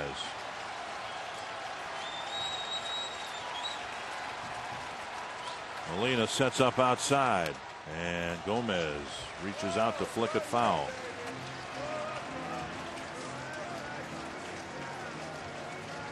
Yeah, that ball is about 6 inches outside. Let's see if they go back inside. Watch Molina as he gives a sign. He tried to backdoor a little cutter in on Harris and missed. 2 strikes to Gomez. Going back outside again. And got him. Just went out a little bit further. Rivera picks up a strikeout, his second out of the inning. Craig Monroe will try to bring Joe Mauer to the plate, but in the event he does not, Quest is donating $100 to the Minnesota Mentoring Partnership. Each time Joe Mauer collects an RBI, $2,100 raised so far. Just one way Quest builds a stronger community. Tune in into our next broadcast and see how Joe performs, or if Monroe can extend the game here, we might be able to kick in another $100 or so in the next at bat. Monroe pinch hitting for Casilla. Last time that happened, Monroe tied it in the ninth. Yeah, the 3-run home run in Kansas City just 2 days ago. And a throw over. Monroe 0 for 6 in his career against Rivera with a walk.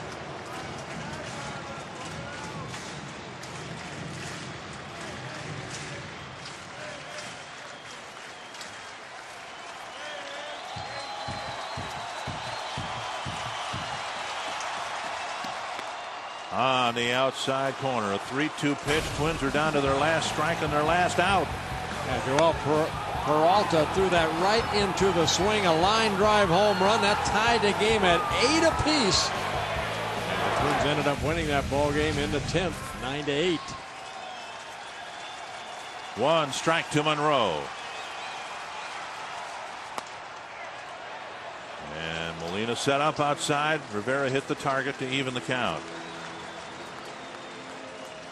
Monroe, the home run the other night, his only pinch hit in 4 tries. Well, what a big one it was.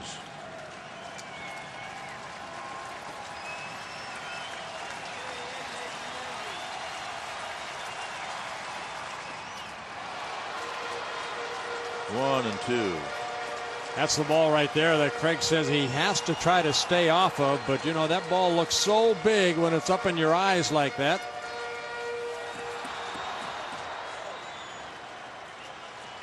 Rivera, 456 career saves.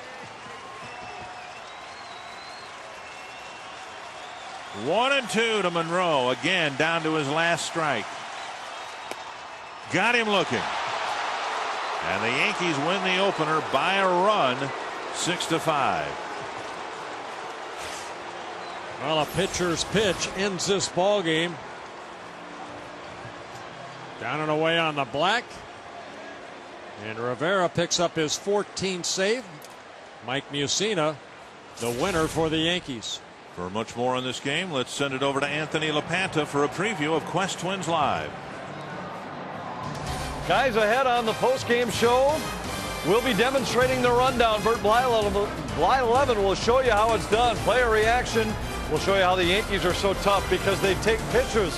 Hard hit outs tonight. Kept this game from getting out of hand, and full results. It's all next on Quest Twins Live.